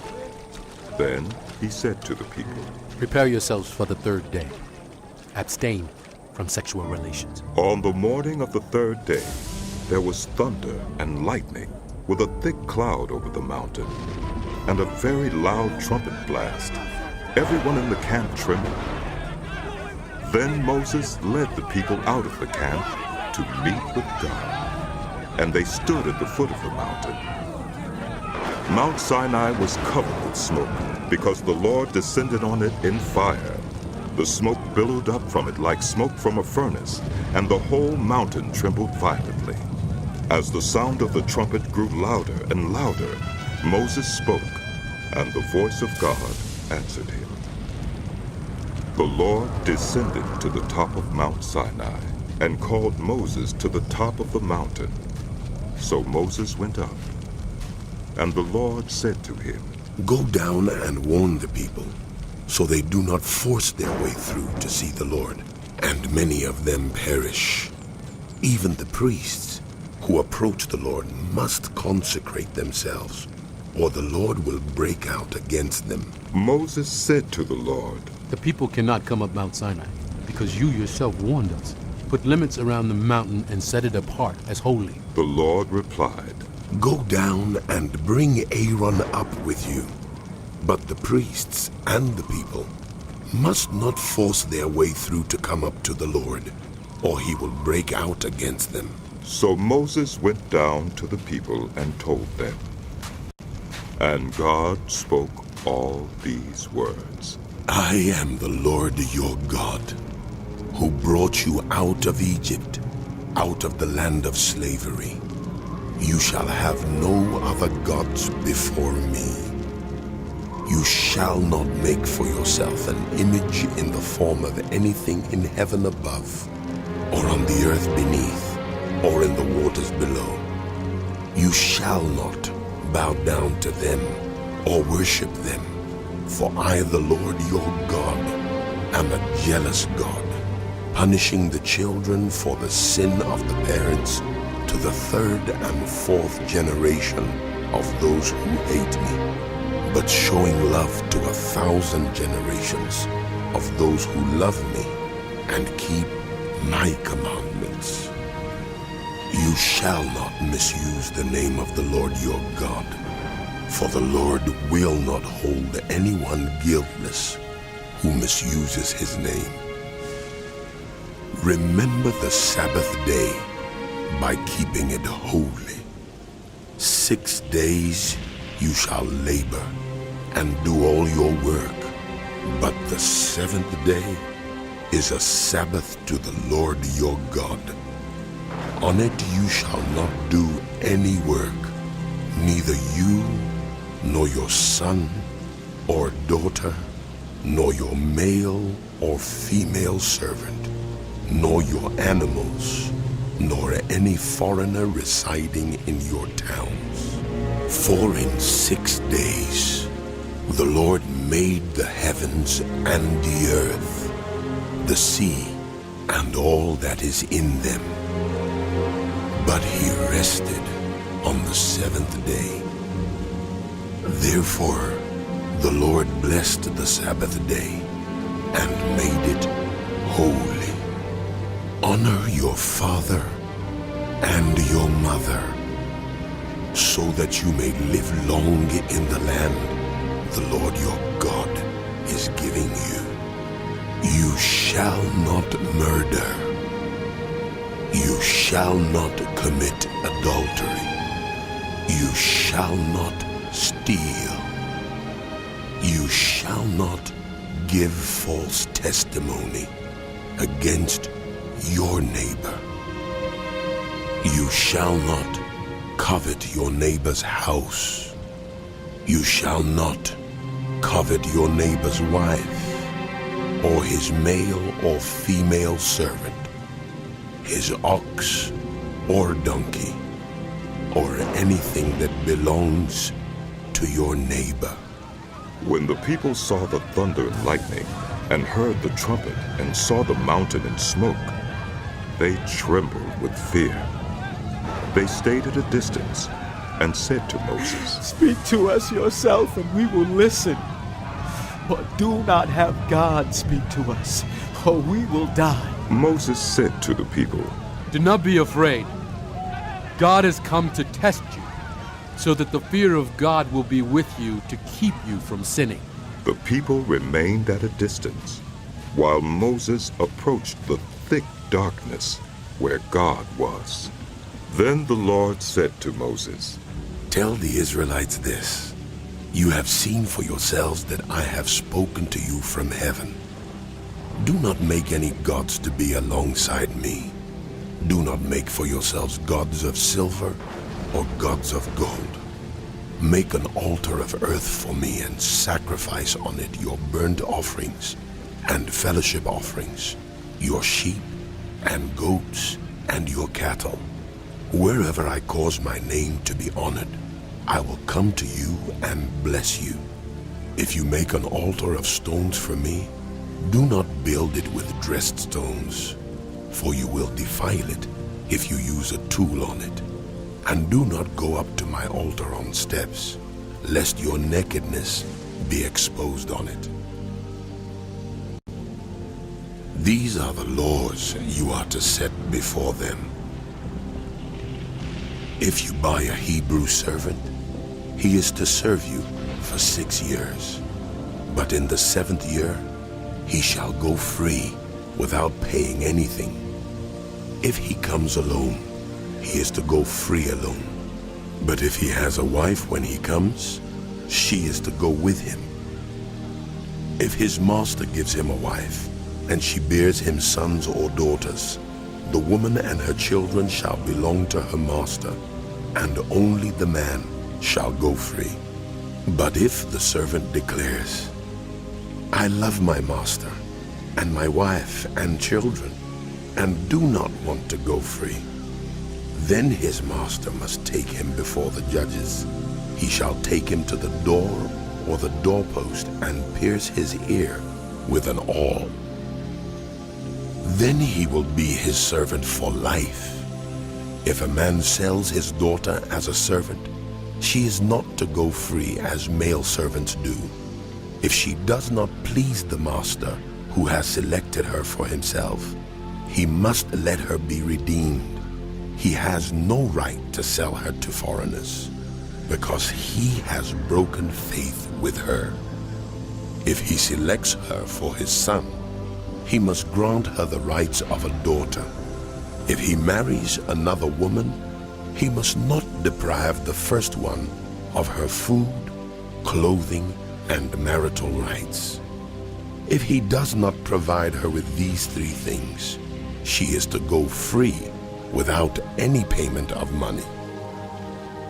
Anyone who strikes someone a fatal blow is to be put to death. However, if it is not done intentionally, but God lets it happen, they are to flee to a place I will designate. But if anyone schemes and kills someone deliberately, that person is to be taken from my altar and put to death.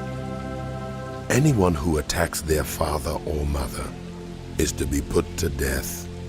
Anyone who kidnaps someone is to be put to death, whether the victim has been sold or is still in the kidnapper's possession. Anyone who curses their father or mother is to be put to death. If two people quarrel and one hits the other with a stone or with a fist, and the victim does not die but is confined to bed, the one who struck the blow will not be held liable if the other can get up and walk around outside with a staff. However, the guilty party must pay the injured person for any loss of time and see that the victim is completely healed. Anyone who beats their male or female slave with a rod must be punished if the slave dies as a direct result.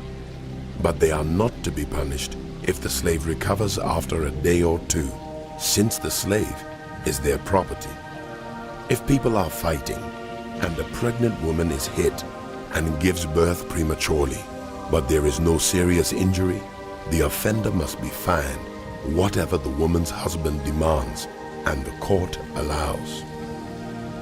But if there is serious injury, you are to take life for life, eye for eye, tooth for tooth, hand for hand, foot for foot, burn for burn, wound for wound, bruise for bruise. An owner who hits a male or female slave in the eye and destroys it must let the slave go free to compensate for the eye. And an owner who knocks out the tooth of a male or female slave must let the slave go free to compensate for the tooth. If a bull gores a man or a woman to death, the bull is to be stoned to death, and its meat must not be eaten, but the owner of the bull will not be held responsible.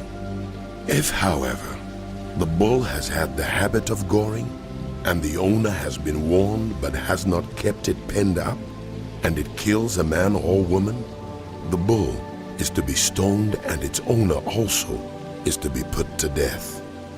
However, if payment is demanded, the owner's life may be redeemed by the payment of whatever is demanded.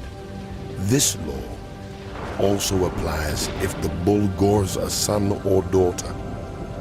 If the bull gores a male or female slave, the owner must pay 30 shekels of silver to the master of the slave, and the bull is to be stoned to death.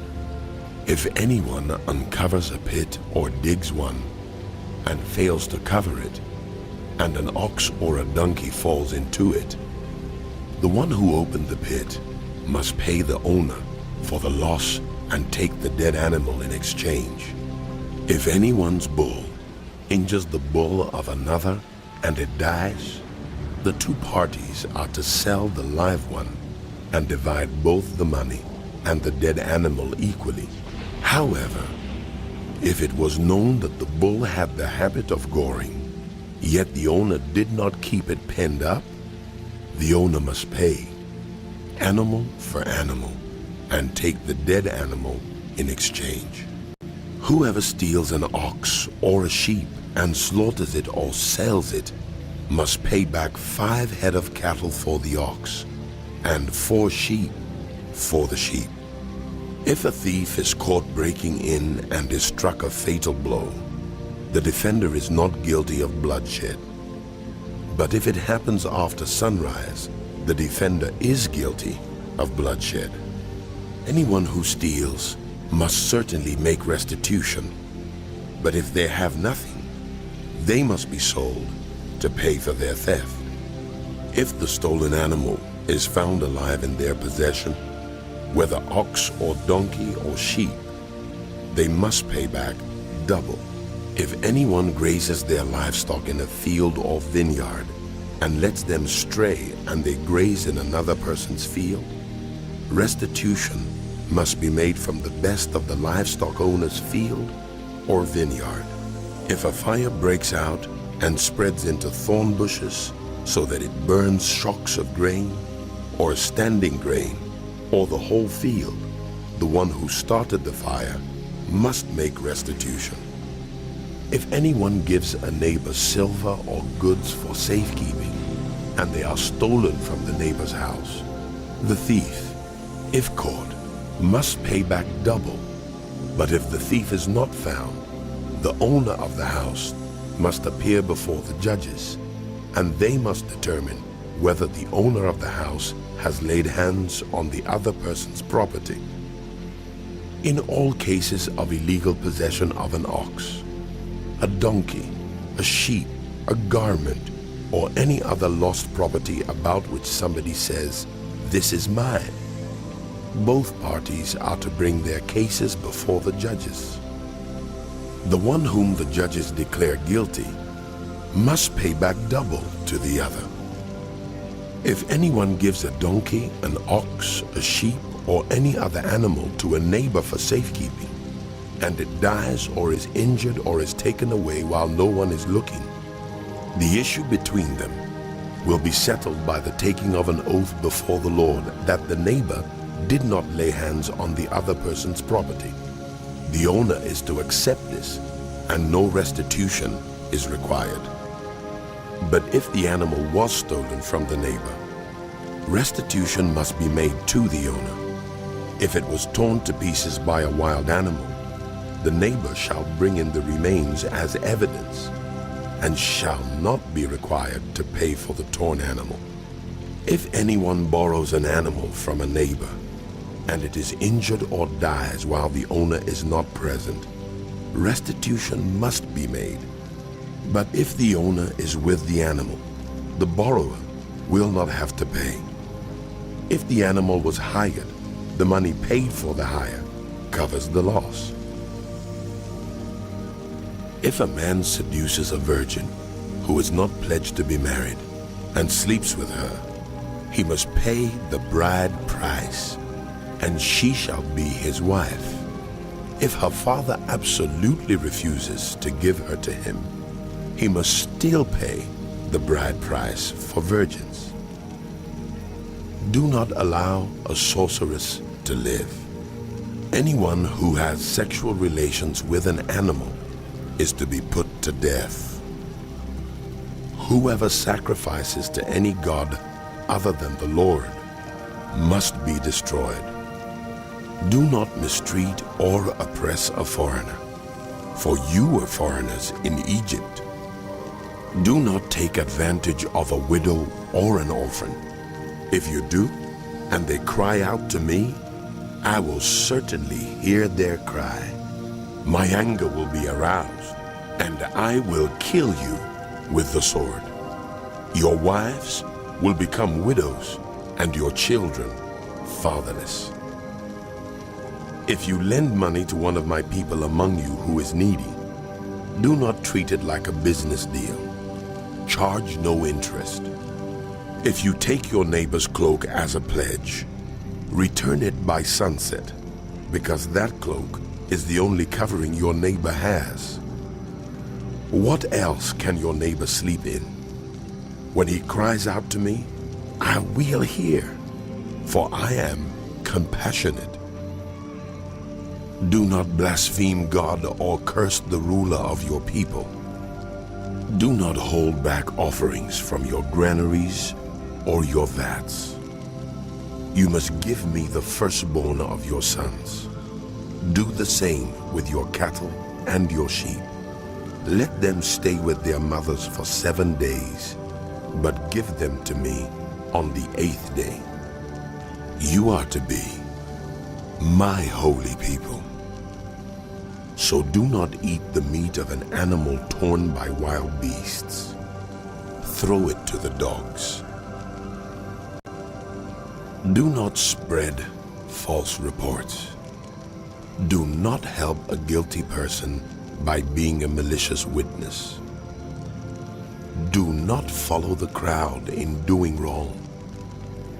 When you give testimony in a lawsuit, do not pervert justice by siding with the crowd, and do not show favoritism to the poor in a lawsuit.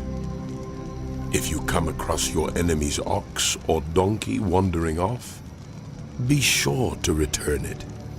If you see the donkey of someone who hates you fallen down under its load, do not leave it there. Be sure you help your enemy with it. Do not deny justice to your poor people in their lawsuits. Have nothing to do with a false charge, and do not put an innocent or honest person to death, for I will not acquit the guilty. Do not accept a bribe, for a bribe blinds those who see and twists the words of the righteous. Do not oppress a foreigner. You yourselves know how it feels to be foreigners, because you were foreigners in Egypt. For 6 years, you are to sow your fields and harvest the crops. But during the 7th year, let the land lie unplowed and unused. Then the poor among your people may get food from it, and the wild animals may eat what they leave. Do the same with your vineyard and your olive grove.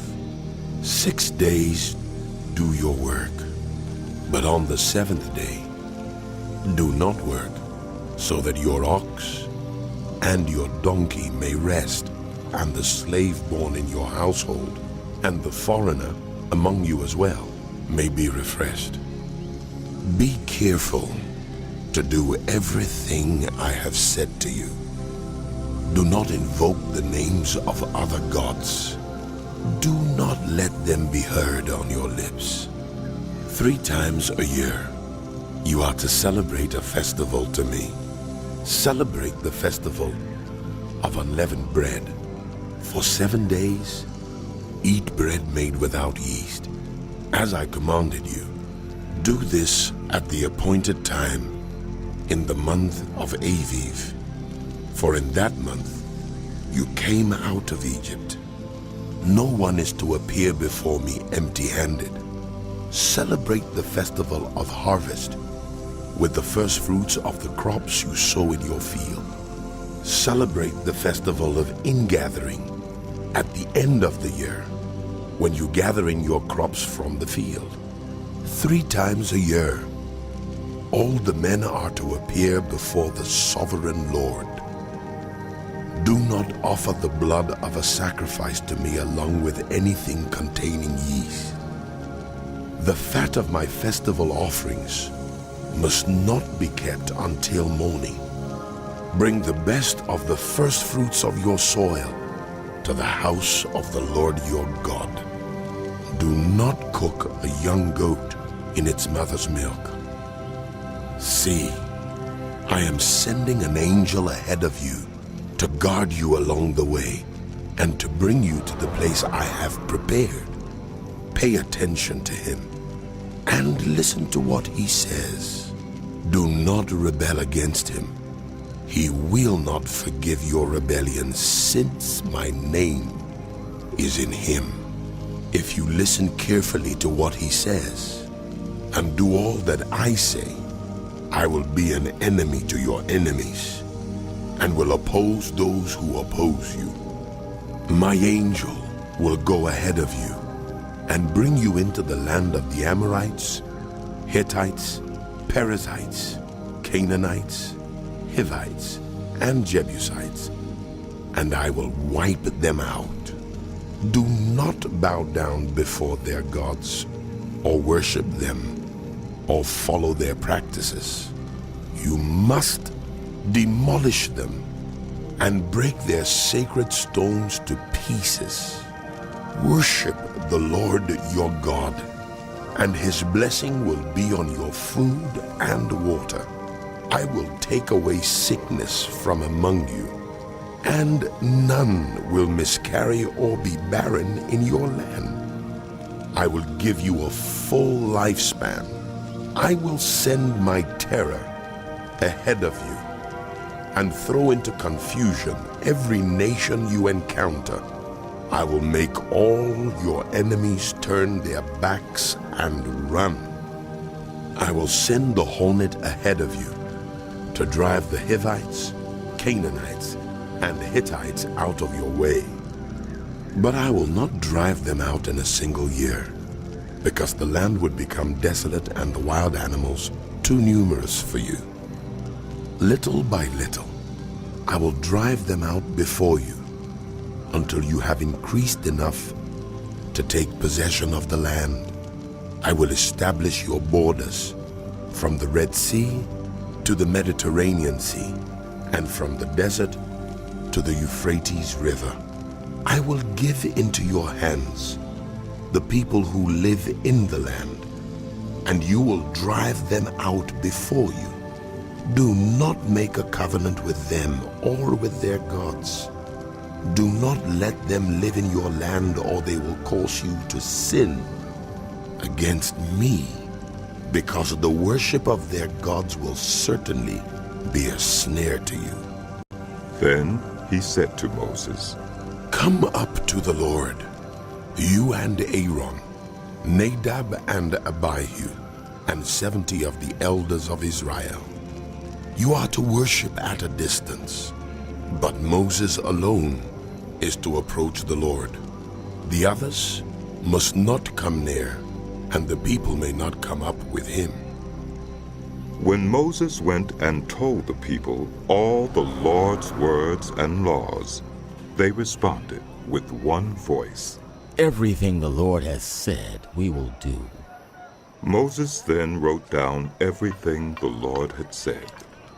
He got up early the next morning and built an altar at the foot of the mountain and set up 12 stone pillars representing the 12 tribes of Israel. Then he sent young Israelite men, and they offered burnt offerings and sacrificed young bulls as fellowship offerings to the Lord. Moses took half of the blood and put it in bowls, and the other half he splashed against the altar. Then he took the book of the covenant and read it to the people. They responded, We will do everything the Lord has said. We will obey. Moses then took the blood, sprinkled it on the people, and said, This is the blood of the covenant that the Lord has made with you, in accordance with all these words. Moses and Aaron, Nadab and Abihu, and the 70 elders of Israel went up and saw the God of Israel. Under his feet was something like a pavement made of lapis lazuli, as bright blue as the sky. But God did not raise his hand against these leaders of the Israelites. They saw God, and they ate and drank. The Lord said to Moses, Come up to me on the mountain, and stay here, and I will give you the tablets of stone with the law and commandments I have written for their instruction. Then Moses set out with Joshua his aide, and Moses went up on the mountain of God. He said to the elders, Wait here for us until we come back to you. Aaron and Hur are with you, and anyone involved in a dispute can go to them. When Moses went up on the mountain, the cloud covered it, and the glory of the Lord settled on Mount Sinai. For 6 days the cloud covered the mountain, and on the 7th day the Lord called to Moses from within the cloud. To the Israelites, the glory of the Lord looked like a consuming fire on top of the mountain. Then Moses entered the cloud as he went on up the mountain, and he stayed on the mountain 40 days and 40 nights. The Lord said to Moses, "Tell the Israelites to bring me an offering. You are to receive the offering for me from everyone whose heart prompts them to give. These are the offerings you are to receive from them: gold, silver, and bronze, blue, purple, and scarlet yarn and fine linen, goat hair, ram skins dyed red, and another durable leather, acacia wood, olive oil for the light, spices for the anointing oil and for the fragrant incense, and onyx stones, and other gems to be mounted on the ephod and breastpiece. Then have them make a sanctuary for me, and I will dwell among them. Make this tabernacle and all its furnishings exactly like the pattern I will show you. Have them make an ark of acacia wood, 2.5 cubits long, 1.5 cubits wide, and 1.5 cubits high. Overlay it with pure gold, both inside and out, and make a gold molding around it. Cast 4 gold rings for it, and fasten them to its 4 feet, with 2 rings on one side and 2 rings on the other. Then make poles of acacia wood and overlay them with gold. Insert the poles into the rings on the sides of the ark to carry it. The poles are to remain in the rings of this ark. They are not to be removed. Then put in the ark the tablets of the covenant law, which I will give you. Make an atonement cover of pure gold, 2.5 cubits long, and 1.5 cubits wide, and make 2 cherubim out of hammered gold at the ends of the cover. Make 1 cherub on one end, and the 2nd cherub on the other. Make the cherubim of one piece with the cover at the 2 ends. The cherubim are to have their wings spread upward, overshadowing the cover with them. The cherubim are to face each other, looking toward the cover. Place the cover on top of the ark, and put in the ark the tablets of the covenant law that I will give you. There above the cover, between the 2 cherubim that are over the ark of the covenant law, I will meet with you and give you all my commands for the Israelites. Make a table of acacia wood, 2 cubits long, 1 cubit wide, and 1.5 cubits high. Overlay it with pure gold, and make a gold molding around it. Also make around it a rim a handbreadth wide, and put a gold molding on the rim. Make 4 gold rings for the table, and fasten them to the 4 corners where the 4 legs are. The rings are to be close to the rim to hold the poles used in carrying the table. Make the poles of acacia wood. Overlay them with gold and carry the table with them.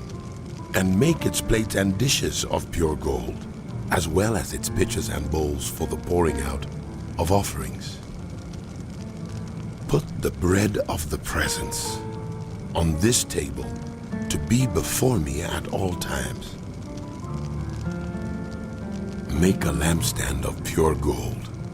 Hammer out its base and shaft, and make its flower-like cups, buds and blossoms of one piece with them. 6 branches are to extend from the sides of the lampstand, 3 on one side and 3 on the other.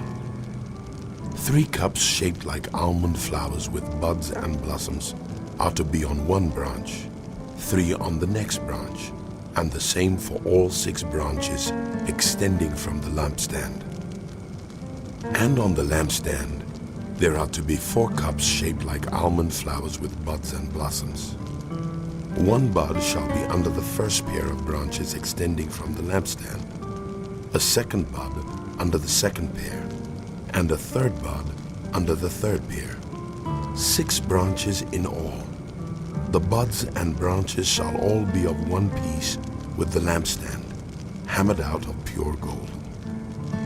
Then make it 7 lamps, and set them up on it, so that they light the space in front of it. Its wick trimmers and trays are to be of pure gold. A talent of pure gold is to be used for the lampstand and all these accessories. See that you make them according to the pattern shown you on the mountain. Make the tabernacle with 10 curtains of finely twisted linen, and blue, purple, and scarlet yarn, with cherubim worked into them by skilled hands. All the curtains are to be the same size, 28 cubits long and 4 cubits wide. Join 5 of the curtains together, and do the same with the other 5. Make loops of blue material along the edge of the end curtain in one set, and do the same with the end curtain in the other set.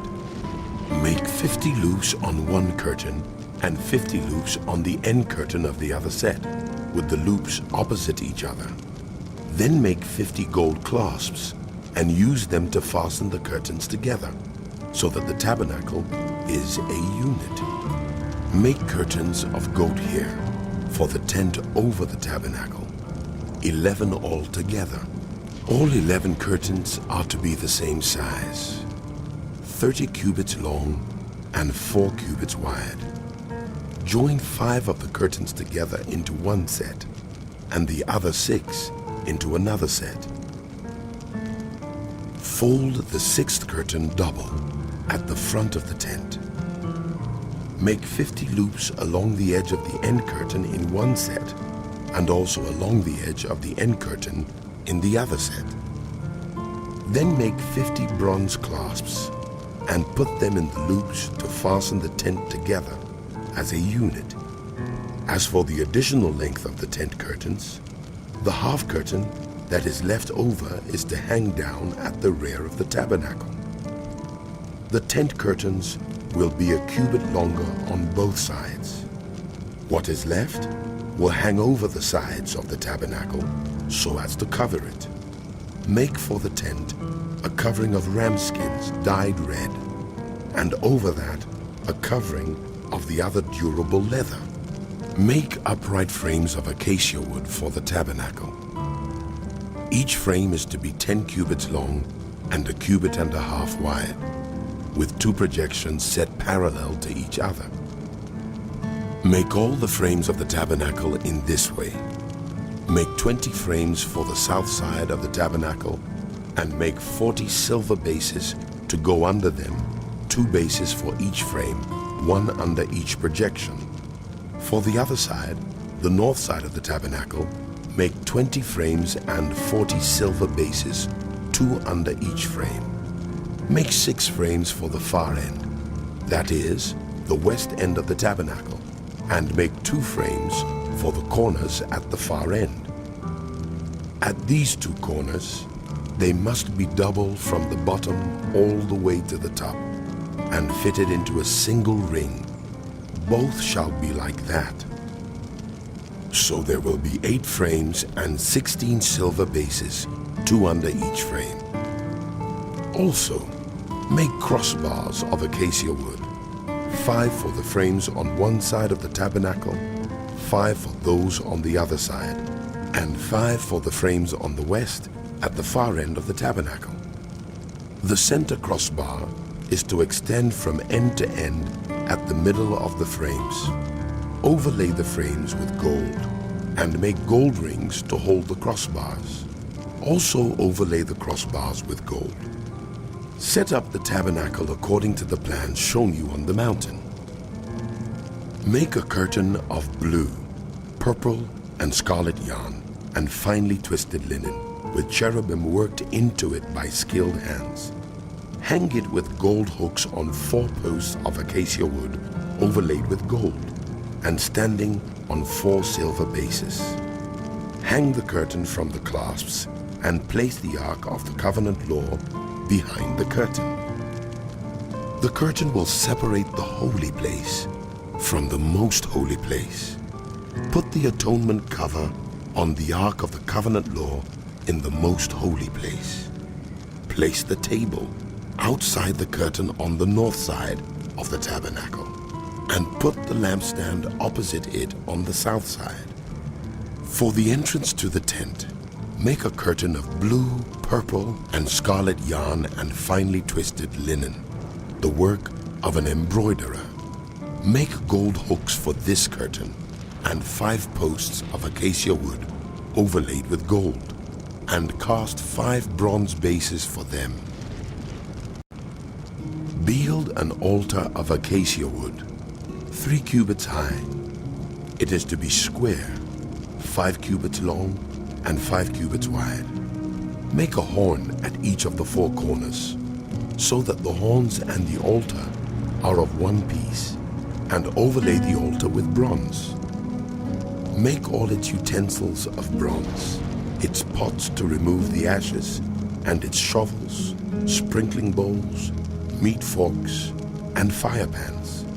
Make a grating for it, a bronze network, and make a bronze ring at each of the 4 corners of the network. Put it under the ledge of the altar, so that it is halfway up the altar. Make poles of acacia wood for the altar, and overlay them with bronze. The poles are to be inserted into the rings, so they will be on 2 sides of the altar when it is carried. Make the altar hollow out of boards. It is to be made just as you were shown on the mountain. Make a courtyard for the tabernacle. The south side shall be 100 cubits long, and is to have curtains of finely twisted linen, with 20 posts and 20 bronze bases, and with silver hooks and bands on the posts. The north side shall also be 100 cubits long, and is to have curtains with 20 posts and 20 bronze bases, and with silver hooks and bands on the posts. The west end of the courtyard shall be 50 cubits wide, and have curtains with 10 posts and 10 bases. On the east end, toward the sunrise, the courtyard shall also be 50 cubits wide. Curtains, 15 cubits long, are to be on one side of the entrance, with 3 posts and 3 bases, and curtains 15 cubits long are to be on the other side, with 3 posts and 3 bases. For the entrance to the courtyard, provide a curtain 20 cubits long, of blue, purple, and scarlet yarn, and finely twisted linen, the work of an embroiderer, with 4 posts and 4 bases. All the posts around the courtyard are to have silver bands and hooks, and bronze bases. The courtyard shall be 100 cubits long and 50 cubits wide, with curtains of finely twisted linen 5 cubits high, and with bronze bases. All the other articles used in the service of the tabernacle, whatever their function, including all the 10 pegs for it, and those for the courtyard, are to be of bronze. Command the Israelites to bring you clear oil of pressed olives for the light, so that the lamps may be kept burning. In the tent of meeting outside the curtain that shields the Ark of the Covenant law, Aaron and his sons are to keep the lamps burning before the Lord from evening till morning. This is to be a lasting ordinance among the Israelites for the generations to come. Have Aaron your brother brought to you from among the Israelites, along with his sons Nadab and Abihu, Eleazar and Ithamar, so they may serve me as priests. Make sacred garments for your brother Aaron, to give him dignity and honor. Tell all the skilled workers to whom I have given wisdom in such matters that they are to make garments for Aaron for his consecration, so he may serve me as priest.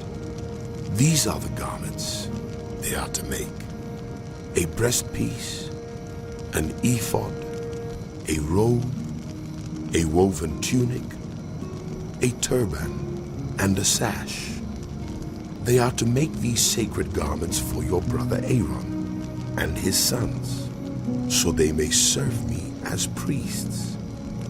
Have them use gold and blue, purple, and scarlet yarn and fine linen.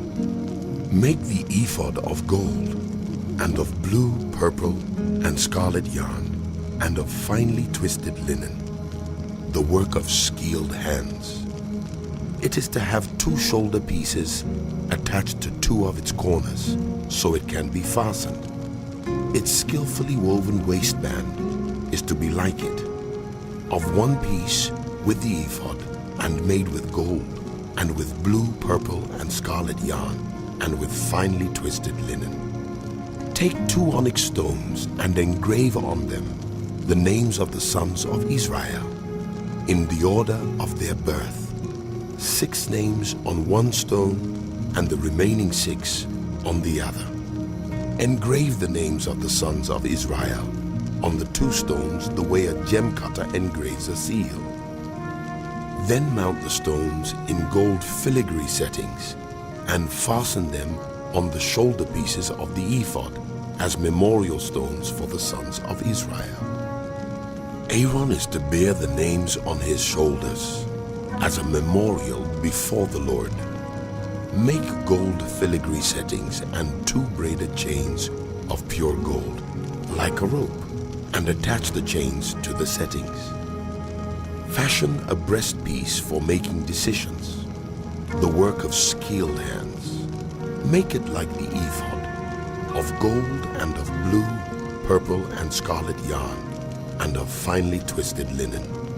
It is to be square, a span long, and a span wide, and folded double.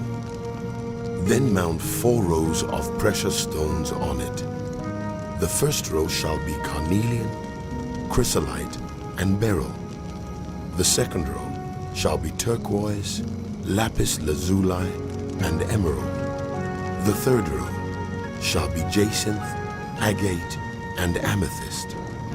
The fourth row shall be topaz, onyx, and jasper. Mount them in gold filigree settings.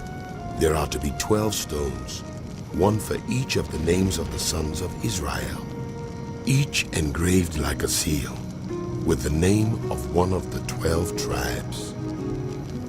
For the breastpiece, make braided chains of pure gold, like a rope. Make 2 gold rings for it, and fasten them to 2 corners of the breastpiece.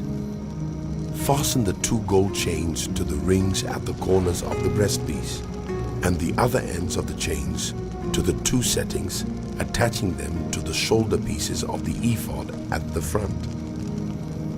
Make 2 gold rings and attach them to the other 2 corners of the breastpiece, on the inside edge next to the ephod. Make 2 more gold rings and attach them to the bottom of the shoulder pieces on the front of the ephod, close to the seam just above the waistband of the ephod. The rings of the breastpiece are to be tied to the rings of the ephod with blue cord, connecting it to the waistband, so that the breastpiece will not swing out from the ephod. Whenever Aaron enters the holy place, he will bear the names of the sons of Israel over his heart on the breastpiece of decision as a continuing memorial before the Lord. Also put the Urim and the Thummim in the breastpiece, so they may be over Aaron's heart whenever he enters the presence of the Lord. Thus Aaron will always bear the means of making decisions for the Israelites over his heart before the Lord. Make the robe of the ephod entirely of blue cloth, with an opening for the head in its center. There shall be a woven edge like a collar around this opening, so that it will not tear. Make pomegranates of blue, purple, and scarlet yarn around the hem of the robe, with gold bells between them. The gold bells and the pomegranates are to alternate around the hem of the robe. Aaron must wear it when he ministers. The sound of the bells will be heard when he enters the holy place before the Lord, and when he comes out, so that he will not die. Make a plate of pure gold, and engrave on it as on a seal, holy to the Lord. Fasten a blue cord to it, to attach it to the turban. It is to be on the front of the turban. It will be on Aaron's forehead, and he will bear the guilt involved in the sacred gifts the Israelites consecrate, whatever their gifts may be. It will be on Aaron's forehead continually, so that they will be acceptable to the Lord. Weave the tunic of fine linen, and make the turban of fine linen. The sash is to be the work of an embroiderer. Make tunics, sashes, and caps for Aaron's sons to give them dignity and honor. After you put these clothes on your brother Aaron and his sons, anoint and ordain them. Consecrate them so they may serve me as priests. Make linen undergarments as a covering for the body, reaching from the waist to the thigh. Aaron and his sons must wear them whenever they enter the tent of meeting or approach the altar to minister in the holy place, so that they will not incur guilt and die. This is to be a lasting ordinance for Aaron and his descendants. This is what you are to do to consecrate them so they may serve me as priests.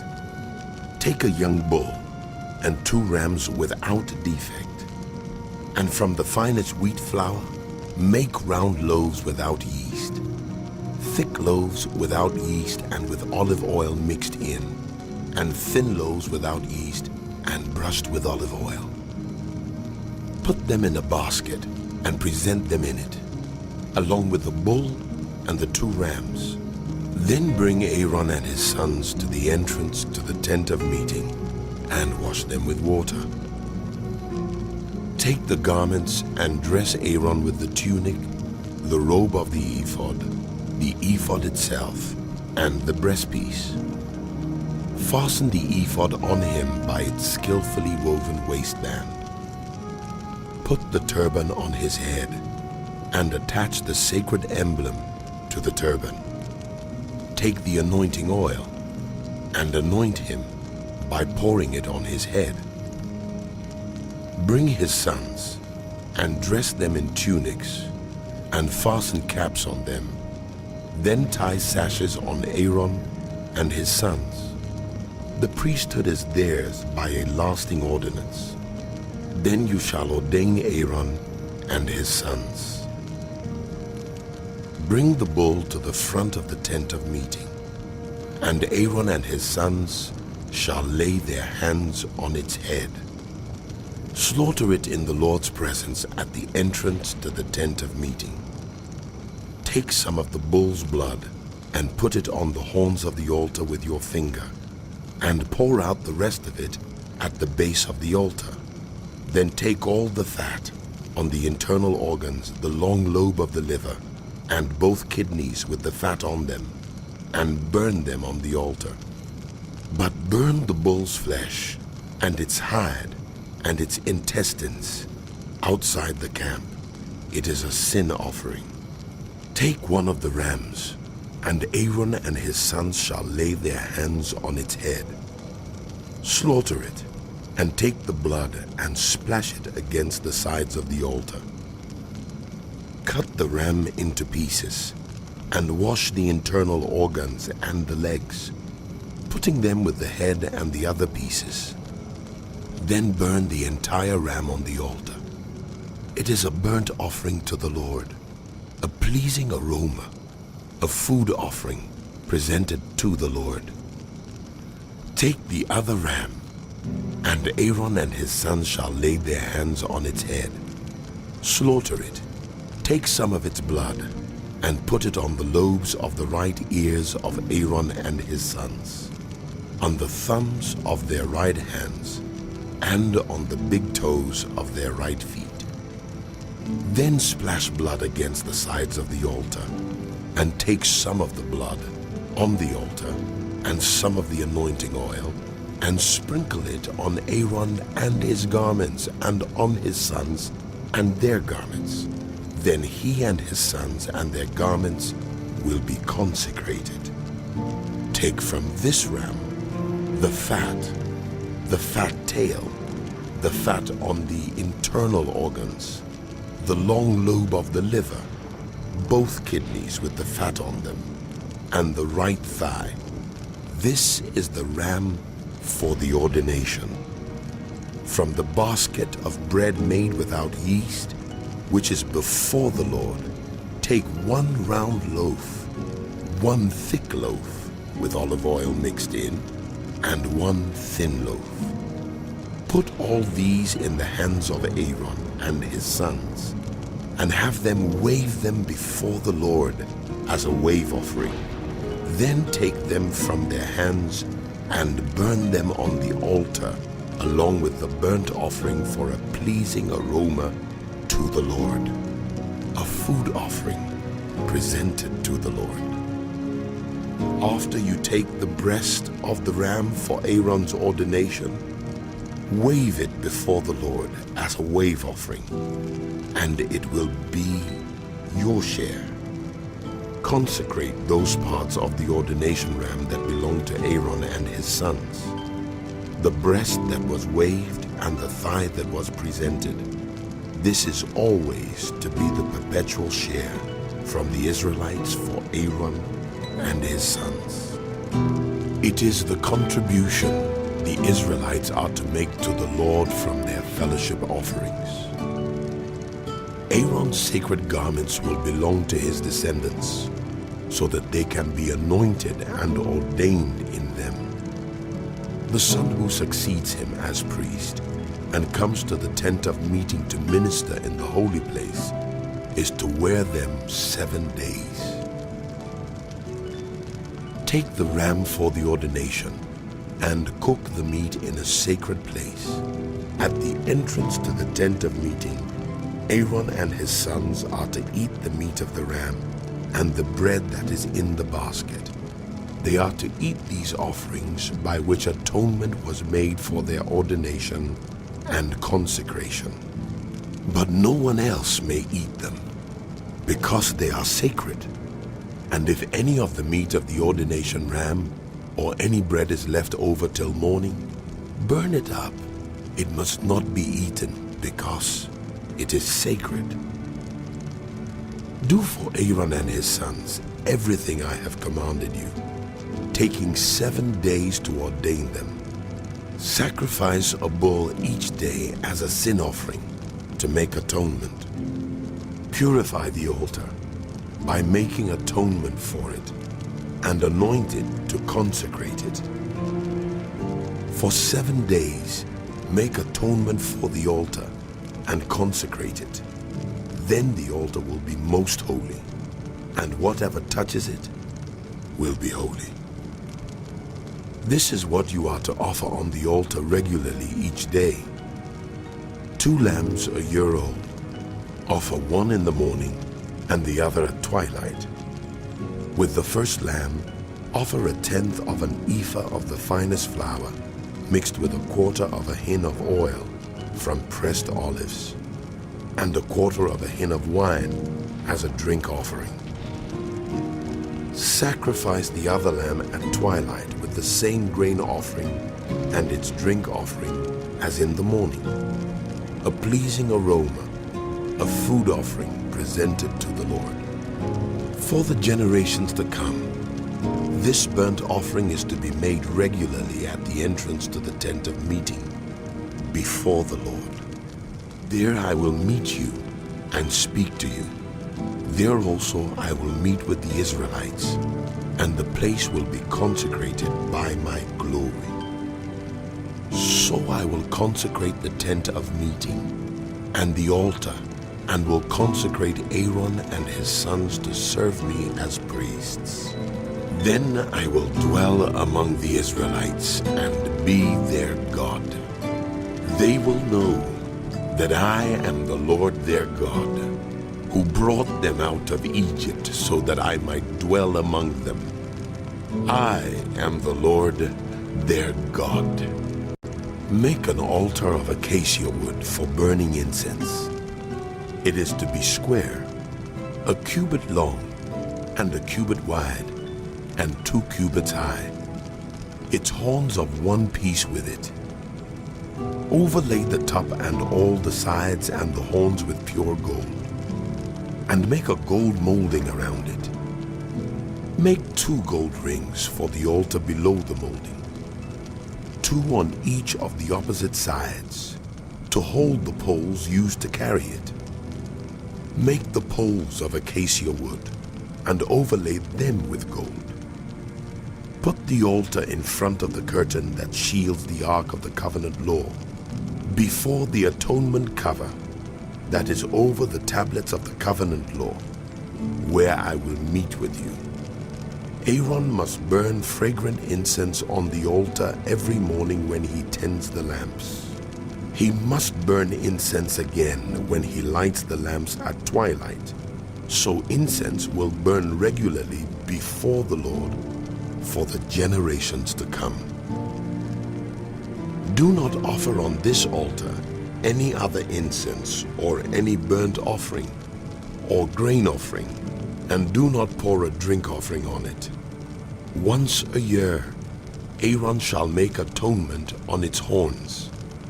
This annual atonement must be made with the blood of the atoning sin offering for the generations to come. It is most holy to the Lord. Then the Lord said to Moses, When you take a census of the Israelites to count them, each one must pay the Lord a ransom for his life at the time he is counted. Then no plague will come on them when you number them. Each one who crosses over to those already counted is to give a half shekel, according to the sanctuary shekel, which weighs 20 gerahs. This half shekel is an offering to the Lord. All who cross over, those 20 years old or more, are to give an offering to the Lord. The rich are not to give more than a half shekel, and the poor are not to give less, when you make the offering to the Lord to atone for your lives. Receive the atonement money from the Israelites, and use it for the service of the tent of meeting. It will be a memorial for the Israelites before the Lord, making atonement for your lives. Then the Lord said to Moses, Make a bronze basin with its bronze stand for washing. Place it between the tent of meeting and the altar, and put water in it. Aaron and his sons are to wash their hands and feet with water from it. Whenever they enter the tent of meeting, they shall wash with water, so that they will not die. Also, when they approach the altar to minister by presenting a food offering to the Lord, they shall wash their hands and feet, so that they will not die. This is to be a lasting ordinance for Aaron and his descendants for the generations to come. Then the Lord said to Moses, Take the following fine spices: 500 shekels of liquid myrrh, half as much, that is, 250 shekels of fragrant cinnamon, 250 shekels of fragrant calamus, 500 shekels of cassia, all according to the sanctuary shekel, and a hin of olive oil. Make these into a sacred anointing oil, a fragrant blend, the work of a perfumer. It will be the sacred anointing oil. Then use it to anoint the tent of meeting, the Ark of the Covenant law, the table and all its articles, the lampstand and its accessories, the altar of incense, the altar of burnt offering and all its utensils, and the basin with its stand. You shall consecrate them so they will be most holy, and whatever touches them will be holy. Anoint Aaron and his sons and consecrate them so they may serve me as priests. Say to the Israelites, this is to be my sacred anointing oil for the generations to come. Do not pour it on anyone else's body, and do not make any other oil using the same formula. It is sacred, and you are to consider it sacred. Whoever makes perfume like it and puts it on anyone other than a priest must be cut off from their people. Then the Lord said to Moses, Take fragrant spices, gum resin, onycha and galbanum, and pure frankincense, all in equal amounts, and make a fragrant blend of incense, the work of a perfumer. It is to be salted and pure and sacred. Grind some of it to powder, and place it in front of the Ark of the Covenant law in the tent of meeting, where I will meet with you. It shall be most holy to you. Do not make any incense with this formula for yourselves. Consider it holy to the Lord. Whoever makes incense like it to enjoy its fragrance must be cut off from their people.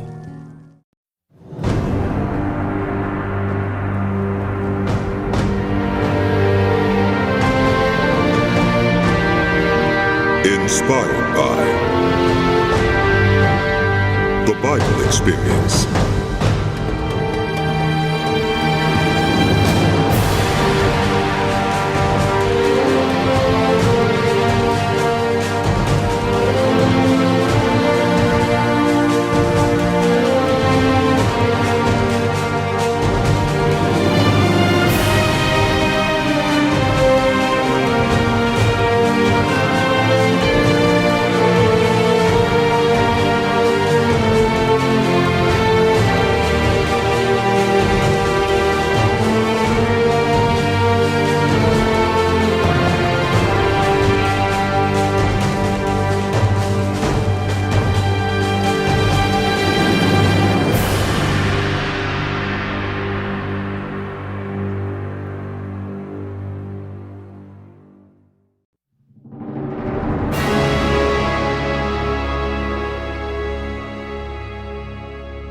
The book of Exodus continued.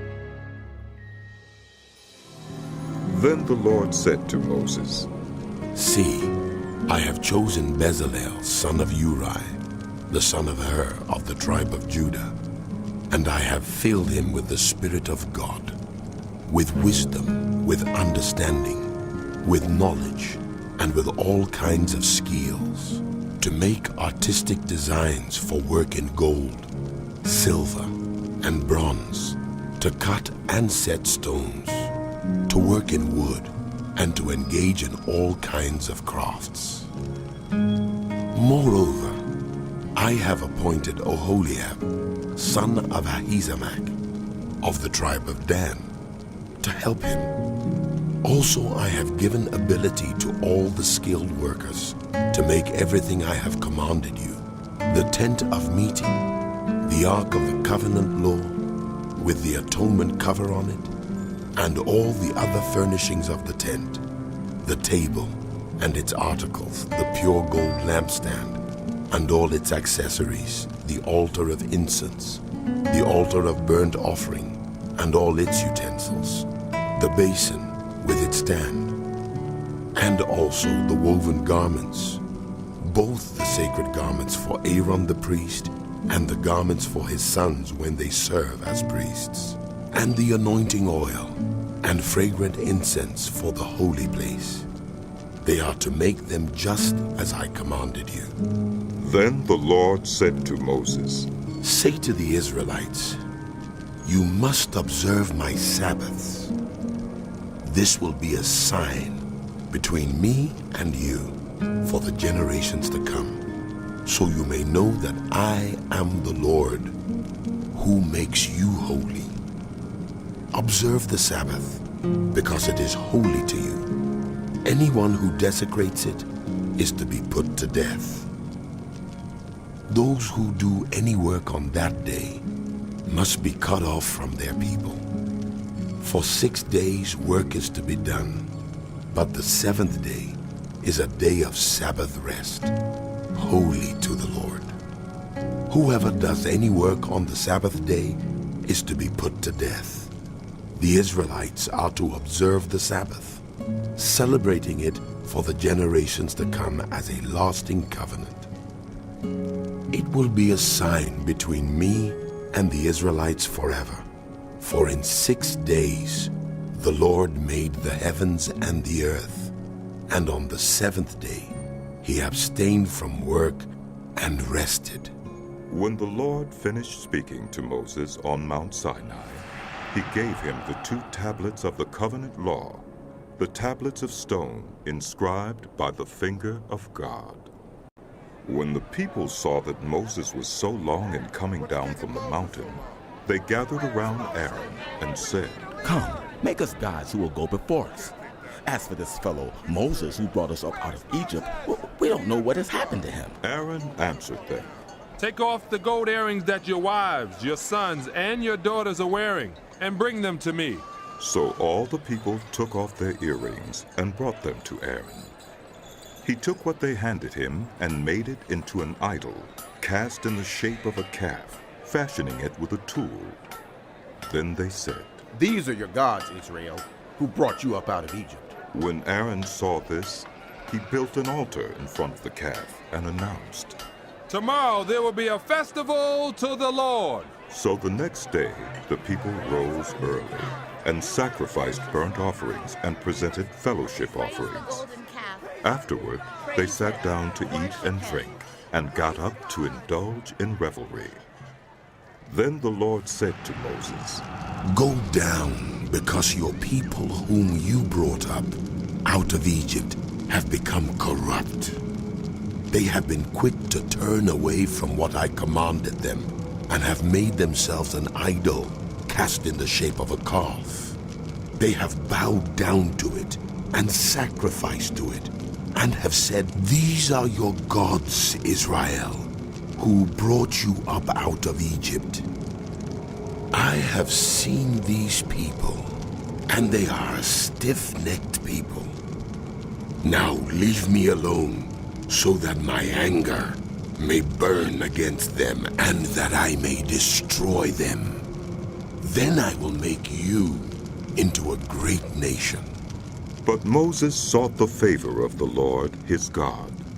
"Lord," he said, "why should your anger burn against your people, whom you brought out of Egypt with great power and a mighty hand? Why should the Egyptians say, 'It was with evil intent that he brought them out, to kill them in the mountains and to wipe them off the face of the earth'? Turn from your fierce anger. Relent and do not bring disaster on your people. Remember your servants Abraham, Isaac, and Israel, to whom you swore by your own self, 'I will make your descendants as numerous as the stars in the sky, and I will give your descendants all this land I promised them, and it will be their inheritance forever.'" Then the Lord relented and did not bring on his people the disaster he had threatened. Moses turned and went down the mountain with the 2 tablets of the covenant law in his hands. They were inscribed on both sides, front and back. The tablets were the work of God. The writing was the writing of God, engraved on the tablets. When Joshua heard the noise of the people shouting, he said to Moses, "There is the sound of war in the camp." Moses replied, "It is not the sound of victory. It is not the sound of defeat. It is the sound of singing that I hear." When Moses approached the camp and saw the calf and the dancing, his anger burned, and he threw the tablets out of his hands, breaking them to pieces at the foot of the mountain. And he took the calf they had made and burned it in the fire. Then he ground it to powder, scattered it on the water, and made the Israelites drink it. He said to Aaron, "What did these people do to you, that you led them into such great sin?" "Do not be angry, my lord," Aaron answered. "You know how prone these people are to evil. They said to me, Make us gods who will go before us. As for this fellow Moses who brought us up out of Egypt, we do not know what has happened to him. So I told them, whoever has any gold jewelry, take it off. Then they gave me the gold, and I threw it into the fire, and out came this calf. Moses saw that the people were running wild, and that Aaron had let them get out of control, and so become a laughingstock to their enemies. So he stood at the entrance to the camp and said, Whoever is for the Lord, come to me. And all the Levites rallied to him. Then he said to them, This is what the Lord, the God of Israel, says. Each man strap a sword to his side. Go back and forth through the camp from one end to the other, each killing his brother and friend and neighbor. The Levites did as Moses commanded, and that day about 3,000 of the people died. Then Moses said, You have been set apart to the Lord today, for you were against your own sons and brothers, and he has blessed you this day. The next day, Moses said to the people, You have committed a great sin. But now I will go up to the Lord. Perhaps I can make atonement for your sin. So Moses went back to the Lord and said, Oh, what a great sin these people have committed. They have made themselves gods of gold. But now, please forgive their sin. But if not, then blot me out of the book you have written. The Lord replied to Moses, Whoever has sinned against me, I will blot out of my book. Now go, lead the people to the place I spoke of, and my angel will go before you. However, when the time comes for me to punish, I will punish them for their sin. And the Lord struck the people with a plague because of what they did with the calf Aaron had made. Then the Lord said to Moses, Leave this place, you and the people you brought up out of Egypt, and go up to the land I promised on oath to Abraham, Isaac, and Jacob, saying, I will give it to your descendants. I will send an angel before you and drive out the Canaanites, Amorites, Hittites, Perizzites, Hivites, and Jebusites. Go up to the land flowing with milk and honey. But I will not go with you, because you are a stiff-necked people, and I might destroy you on the way. When the people heard these distressing words, they began to mourn, and no one put on any ornaments, for the Lord had said to Moses, Tell the Israelites, you are a stiff-necked people. If I were to go with you, even for a moment, I might destroy you. Now take off your ornaments, and I will decide what to do with you. So the Israelites stripped off their ornaments at Mount Horeb. Now Moses used to take a tent and pitch it outside the camp some distance away, calling it the Tent of Meeting. Anyone inquiring of the Lord would go to the tent of meeting outside the camp. And whenever Moses went out to the tent, all the people rose and stood at the entrances to their tents, watching Moses until he entered the tent. As Moses went into the tent, the pillar of cloud would come down and stay at the entrance while the Lord spoke with Moses. Whenever the people saw the pillar of cloud standing at the entrance to the tent, they all stood and worshipped at the entrances to their tents. The Lord would speak to Moses face to face, as one speaks to a friend. Then Moses would return to the camp, but his young aide Joshua, son of Nun, did not leave the tent. Moses said to the Lord, You've been telling me, lead these people, but you have not let me know whom you will send with me. You have said, I know you by name, and you have found favor with me. If you are pleased with me, teach me your ways so I may know you and continue to find favor with you. Remember that this nation is your people. The Lord replied, My presence will go with you, and I will give you rest.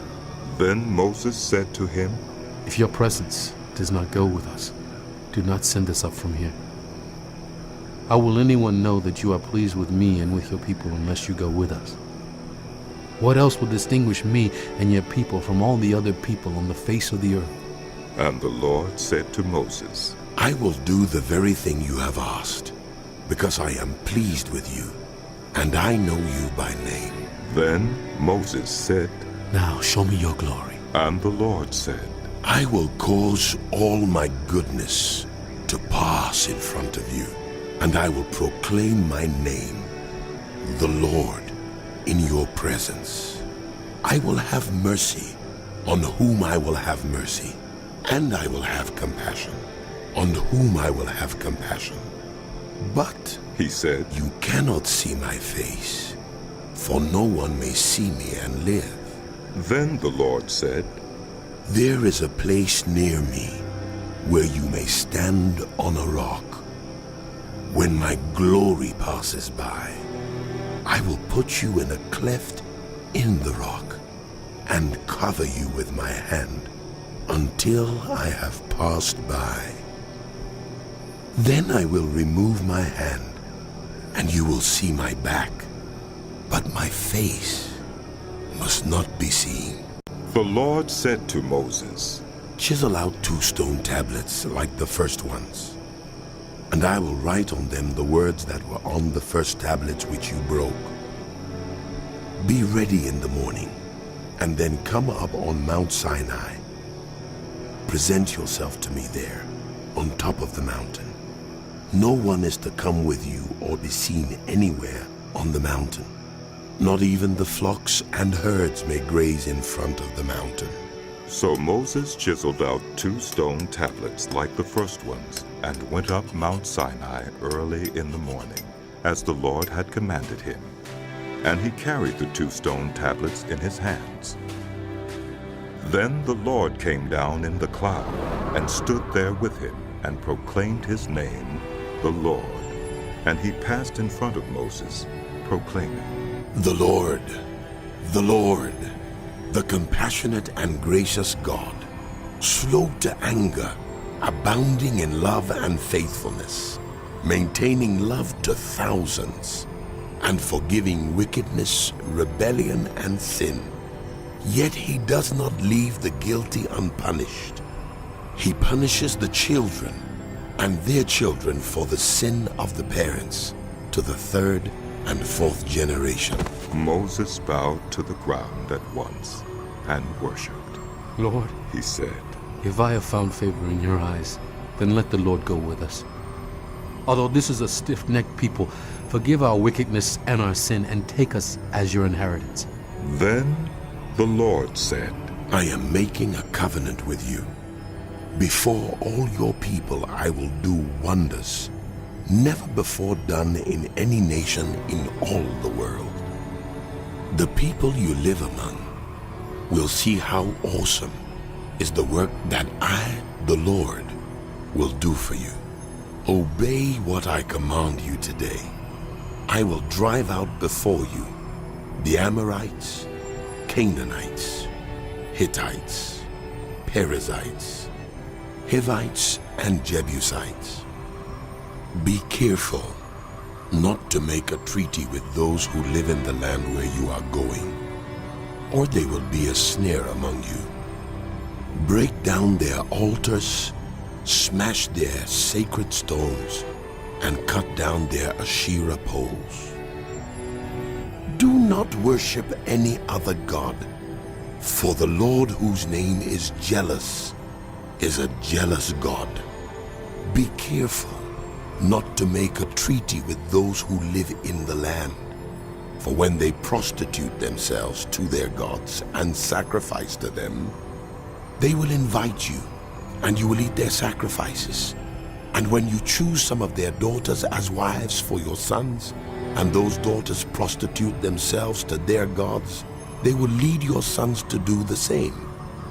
Do not make any idols. Celebrate the festival of unleavened bread. For 7 days, eat bread made without yeast, as I commanded you. Do this at the appointed time in the month of Aviv, for in that month you came out of Egypt.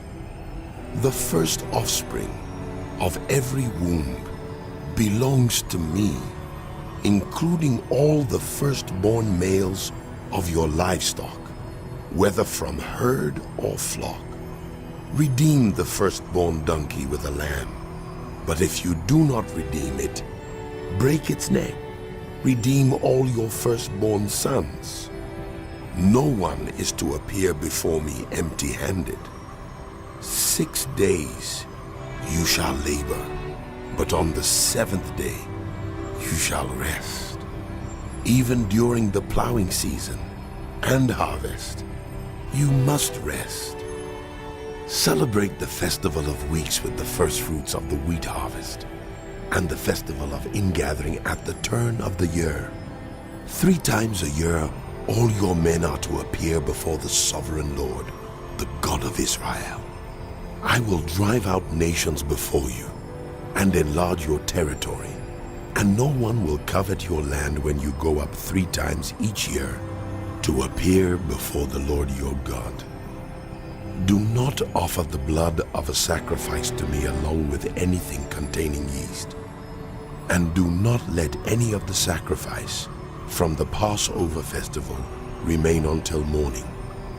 Bring the best of the firstfruits of your soil to the house of the Lord your God. Do not cook a young goat in its mother's milk.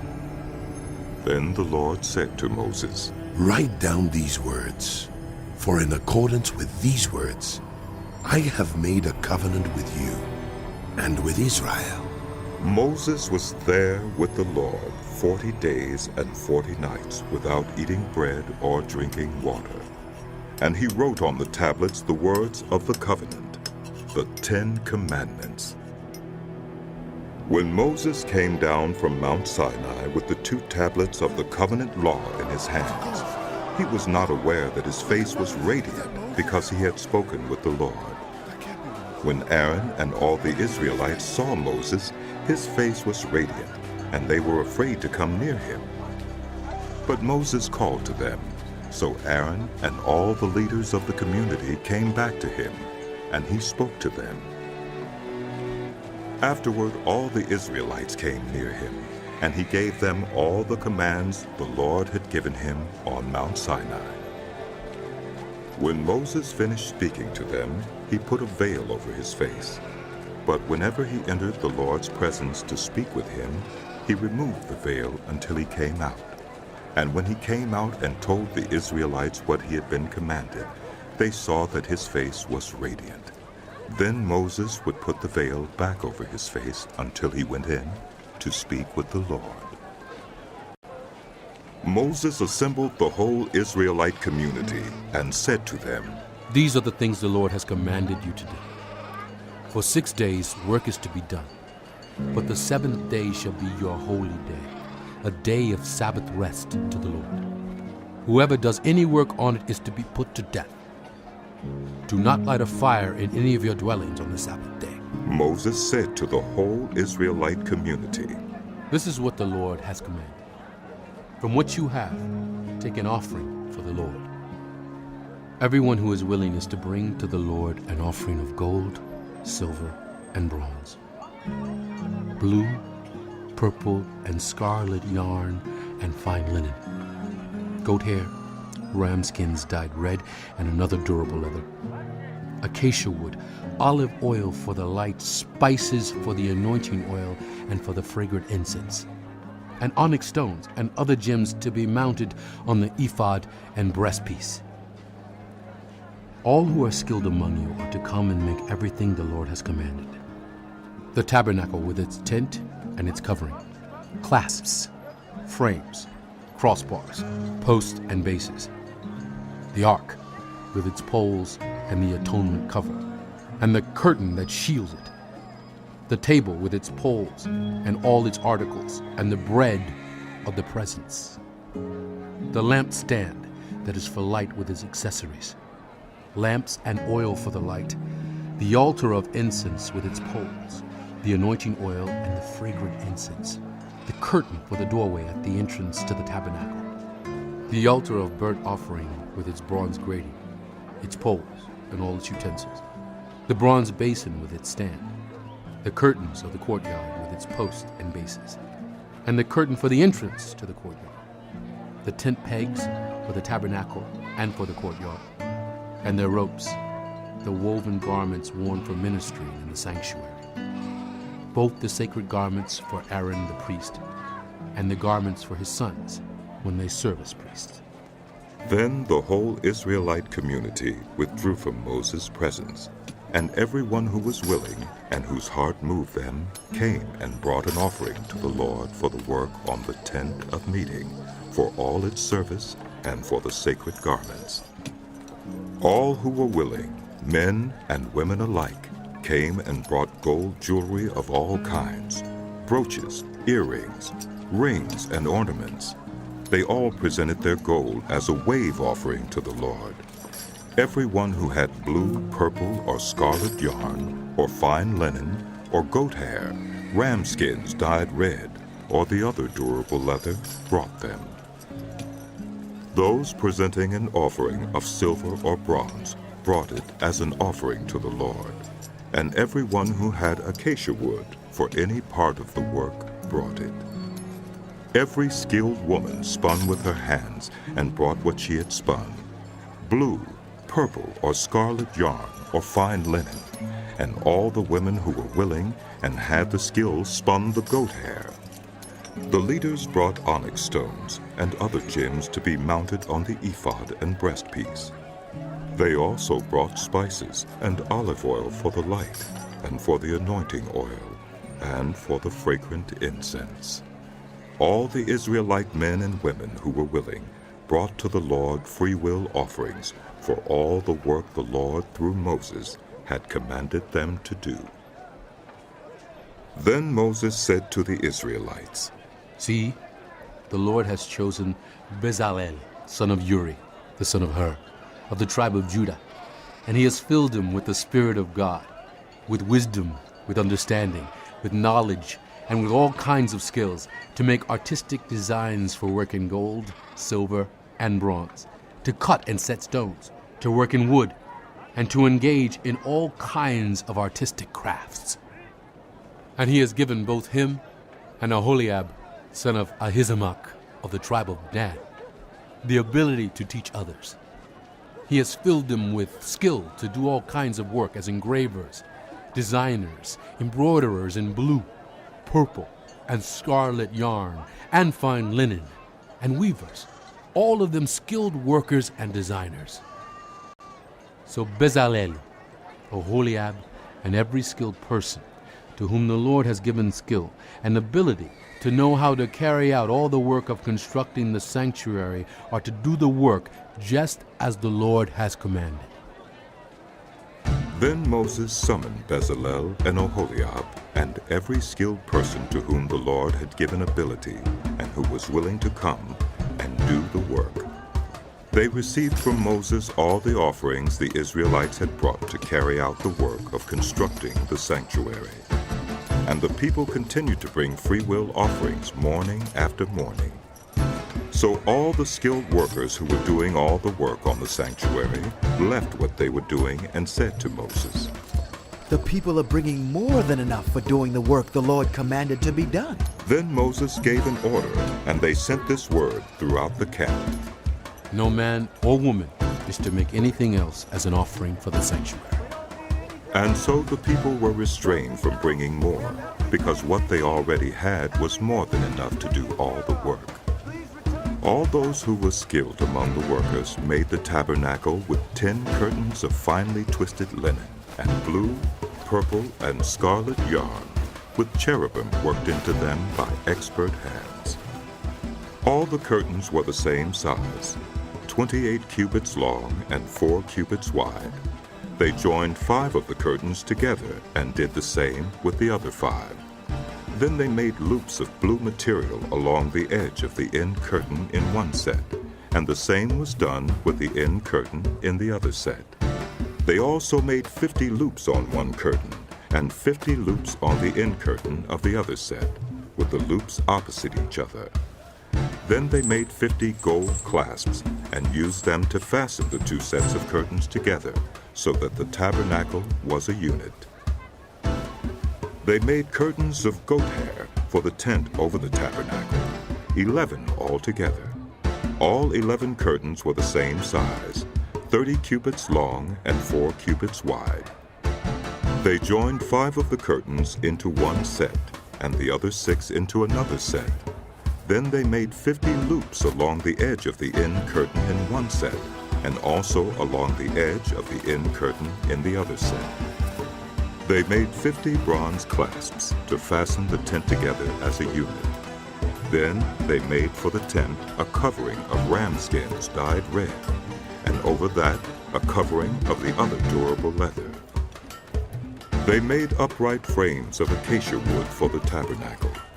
Each frame was 10 cubits long and a cubit and a half wide, with 2 projections set parallel to each other. They made all the frames of the tabernacle in this way. They made 20 frames for the south side of the tabernacle and made 40 silver bases to go under them, 2 bases for each frame, 1 under each projection. For the other side, the north side of the tabernacle, they made 20 frames and 40 silver bases, 2 under each frame.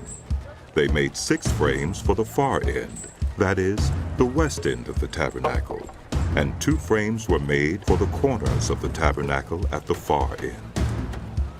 At these 2 corners, the frames were double from the bottom all the way to the top and fitted into a single ring. Both were made alike, so there were 8 frames and 16 silver bases, 2 under each frame. They also made crossbars of acacia wood, 5 for the frames on one side of the tabernacle, 5 for those on the other side, and 5 for the frames on the west, at the far end of the tabernacle. They made the center crossbar so that it extended from end to end at the middle of the frames. They overlaid the frames with gold and made gold rings to hold the crossbars. They also overlaid the crossbars with gold.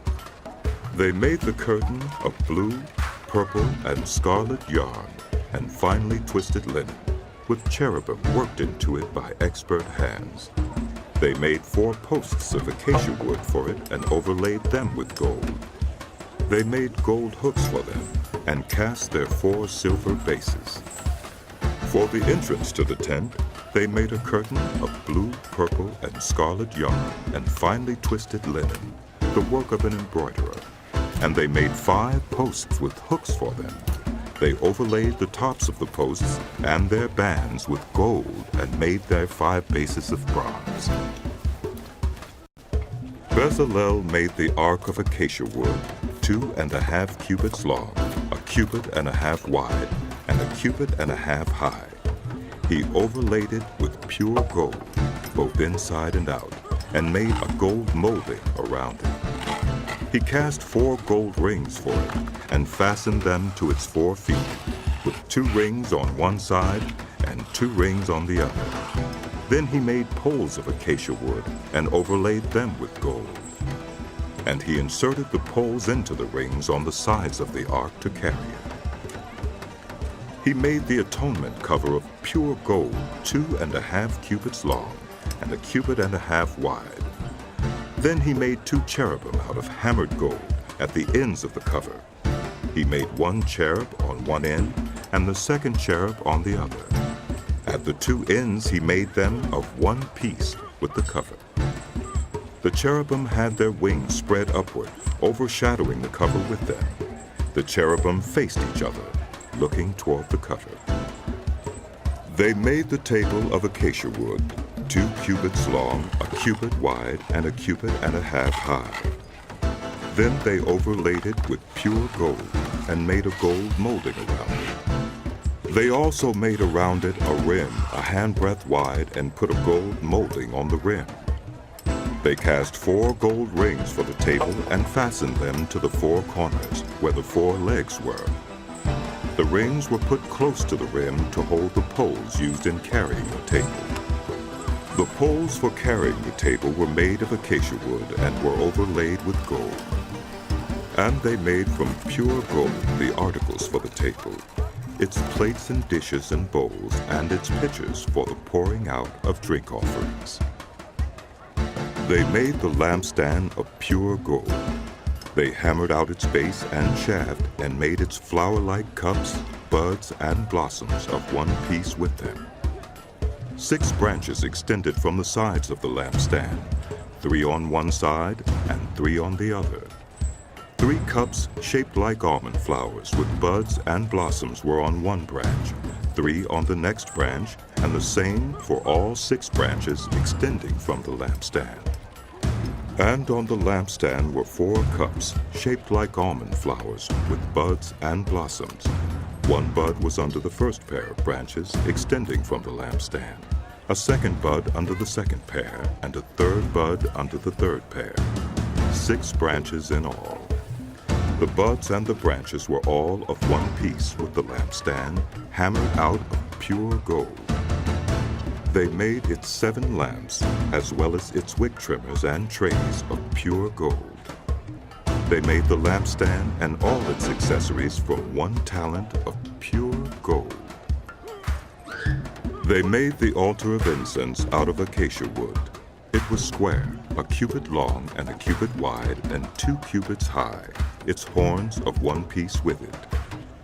They overlaid the top and all the sides and the horns with pure gold, and made a gold molding around it. They made 2 gold rings below the molding, 2 on each of the opposite sides, to hold the poles used to carry it. They made the poles of acacia wood and overlaid them with gold. They also made the sacred anointing oil and the pure fragrant incense, the work of a perfumer. They built the altar of burnt offering of acacia wood, 3 cubits high. It was square, 5 cubits long and 5 cubits wide. They made a horn at each of the 4 corners, so that the horns and the altar were of one piece, and they overlaid the altar with bronze. They made all its utensils of bronze, its pots, shovels, sprinkling bowls, meat forks, and fire pans. They made a grating for the altar, a bronze network to be under its ledge, halfway up the altar. They cast bronze rings to hold the poles for the 4 corners of the bronze grating. They made the poles of acacia wood and overlaid them with bronze. They inserted the poles into the rings so they would be on the sides of the altar for carrying it. They made it hollow out of boards. They made the bronze basin and its bronze stand from the mirrors of the women who served at the entrance to the tent of meeting. Next, they made the courtyard. The south side was 100 cubits long and had curtains of finely twisted linen with 20 posts and 20 bronze bases, and with silver hooks and bands on the posts. The north side was also 100 cubits long and had 20 posts and 20 bronze bases, with silver hooks and bands on the posts. The west end was 50 cubits wide and had curtains, with 10 posts and 10 bases, with silver hooks and bands on the posts. The east end, toward the sunrise, was also 50 cubits wide. Curtains 15 cubits long were on one side of the entrance, with 3 posts and 3 bases, and curtains 15 cubits long were on the other side of the entrance to the courtyard, with 3 posts and 3 bases. All the curtains around the courtyard were of finely twisted linen. The bases for the posts were bronze. The hooks and bands on the posts were silver, and their tops were overlaid with silver, so all the posts of the courtyard had silver bands.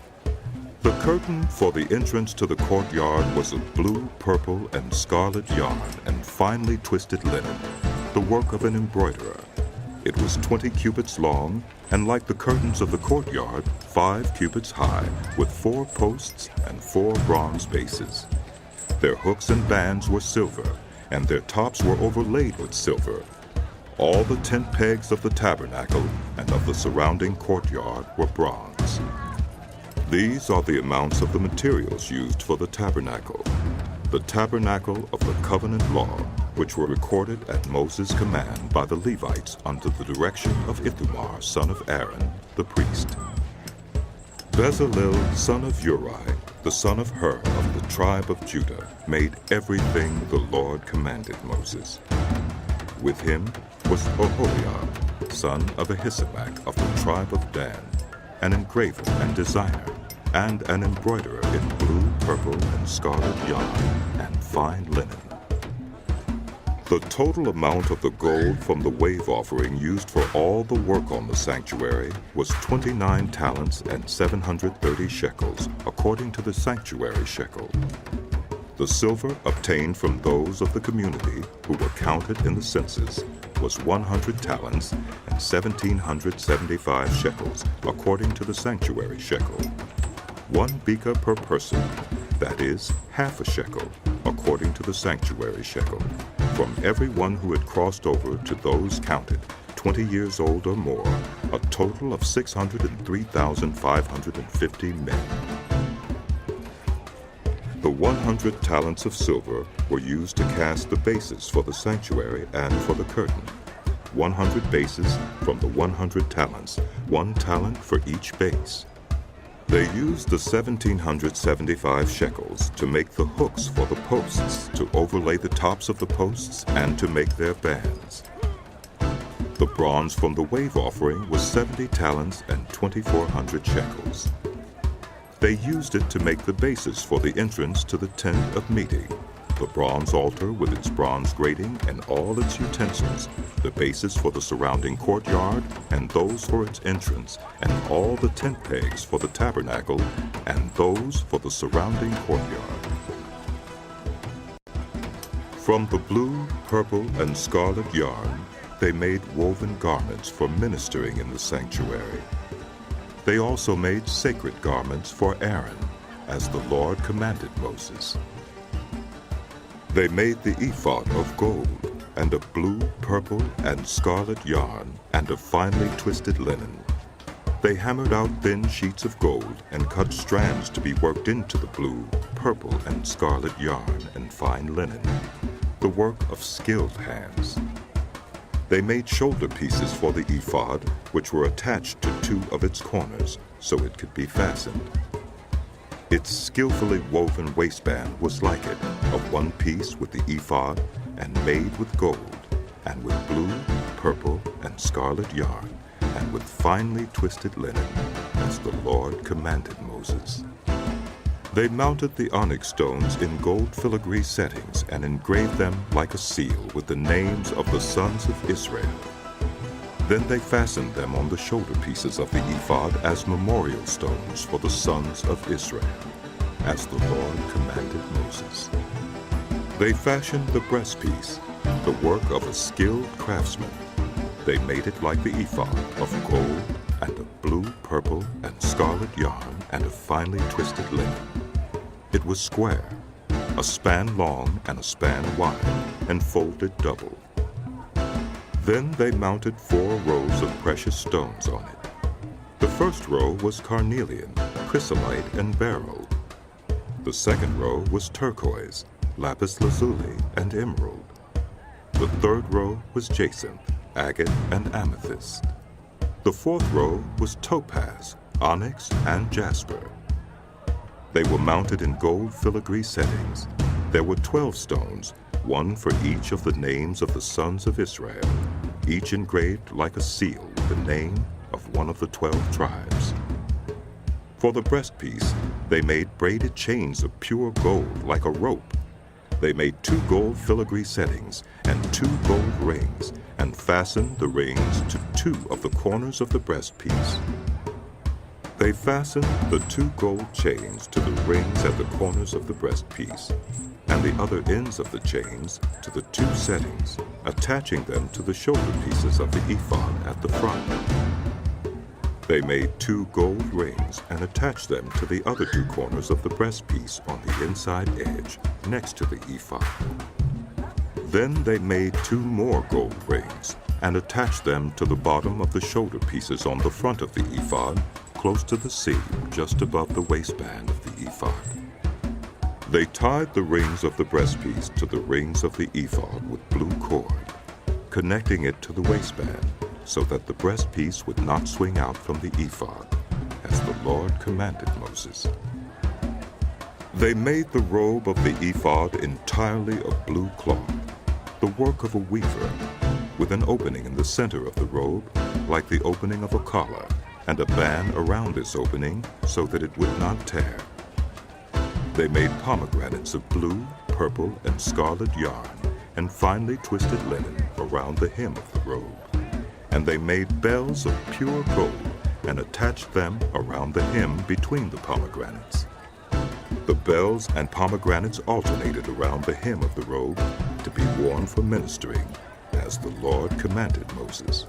For Aaron and his sons, they made tunics of fine linen, the work of a weaver, and the turban of fine linen, the linen caps and the undergarments of finely twisted linen.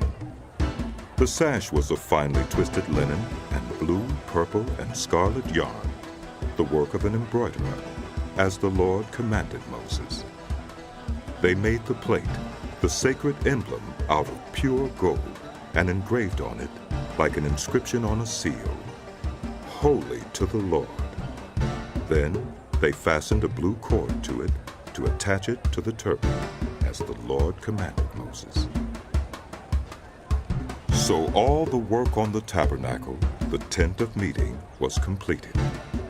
The Israelites did everything just as the Lord commanded Moses.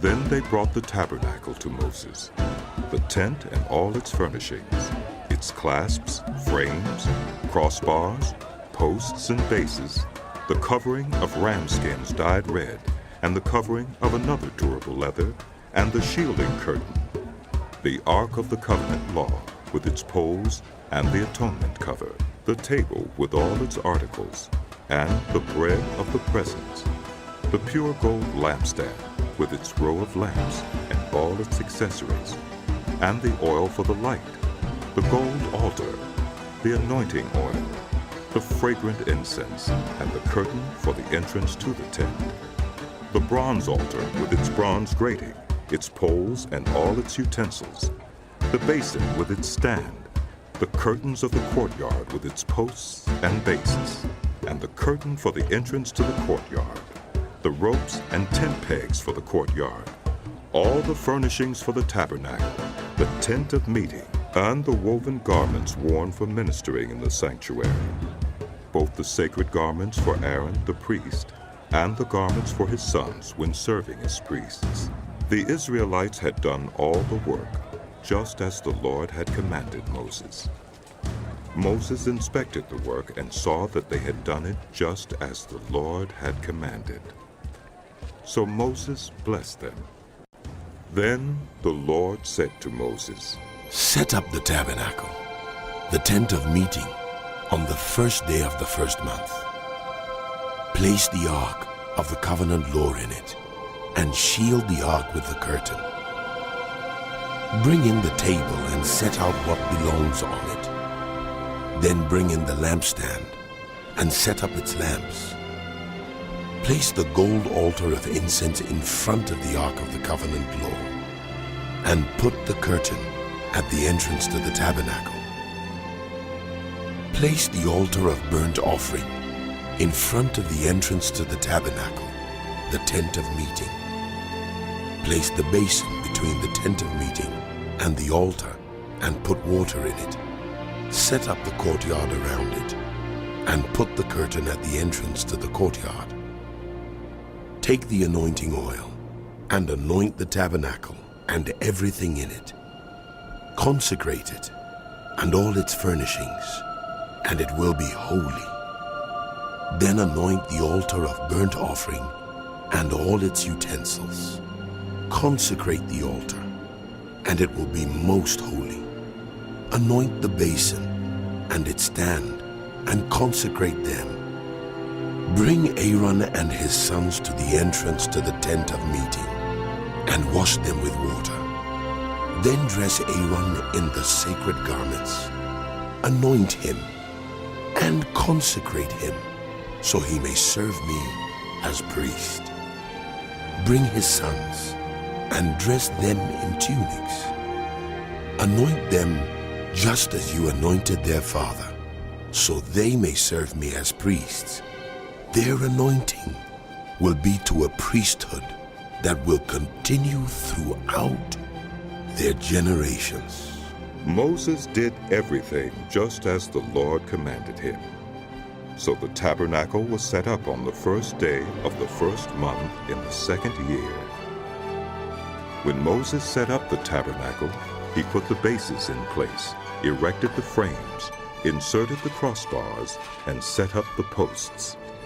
Then he spread the tent over the tabernacle and put the covering over the tent, as the Lord commanded him. He took the tablets of the covenant law and placed them in the ark, attached the poles to the ark, and put the atonement cover over it. Then he brought the ark into the tabernacle and hung the shielding curtain and shielded the ark of the covenant law, as the Lord commanded him. Moses placed the table in the tent of meeting on the north side of the tabernacle outside the curtain and set out the bread on it before the Lord, as the Lord commanded him. He placed the lampstand in the tent of meeting opposite the table on the south side of the tabernacle and set up the lamps before the Lord, as the Lord commanded him. Moses placed the gold altar in the tent of meeting in front of the curtain and burned fragrant incense on it, as the Lord commanded him. Then he put up the curtain at the entrance to the tabernacle. He set the altar of burnt offering near the entrance to the tabernacle, the tent of meeting, and offered on it burnt offerings and grain offerings, as the Lord commanded him. He placed the basin between the tent of meeting and the altar and put water in it for washing. And Moses and Aaron and his sons used it to wash their hands and feet. They washed whenever they entered the tent of meeting or approached the altar, as the Lord commanded Moses. Then Moses set up the courtyard around the tabernacle and altar and put up the curtain at the entrance to the courtyard. And so Moses finished the work. Then the cloud covered the tent of meeting, and the glory of the Lord filled the tabernacle. Moses could not enter the tent of meeting because the cloud had settled on it, and the glory of the Lord filled the tabernacle. In all the travels of the Israelites, whenever the cloud lifted from above the tabernacle, they would set out. But if the cloud did not lift, they did not set out until the day it lifted. So the cloud of the Lord was over the tabernacle by day, and fire was in the cloud by night in the sight of all the house of Israel during all their travels.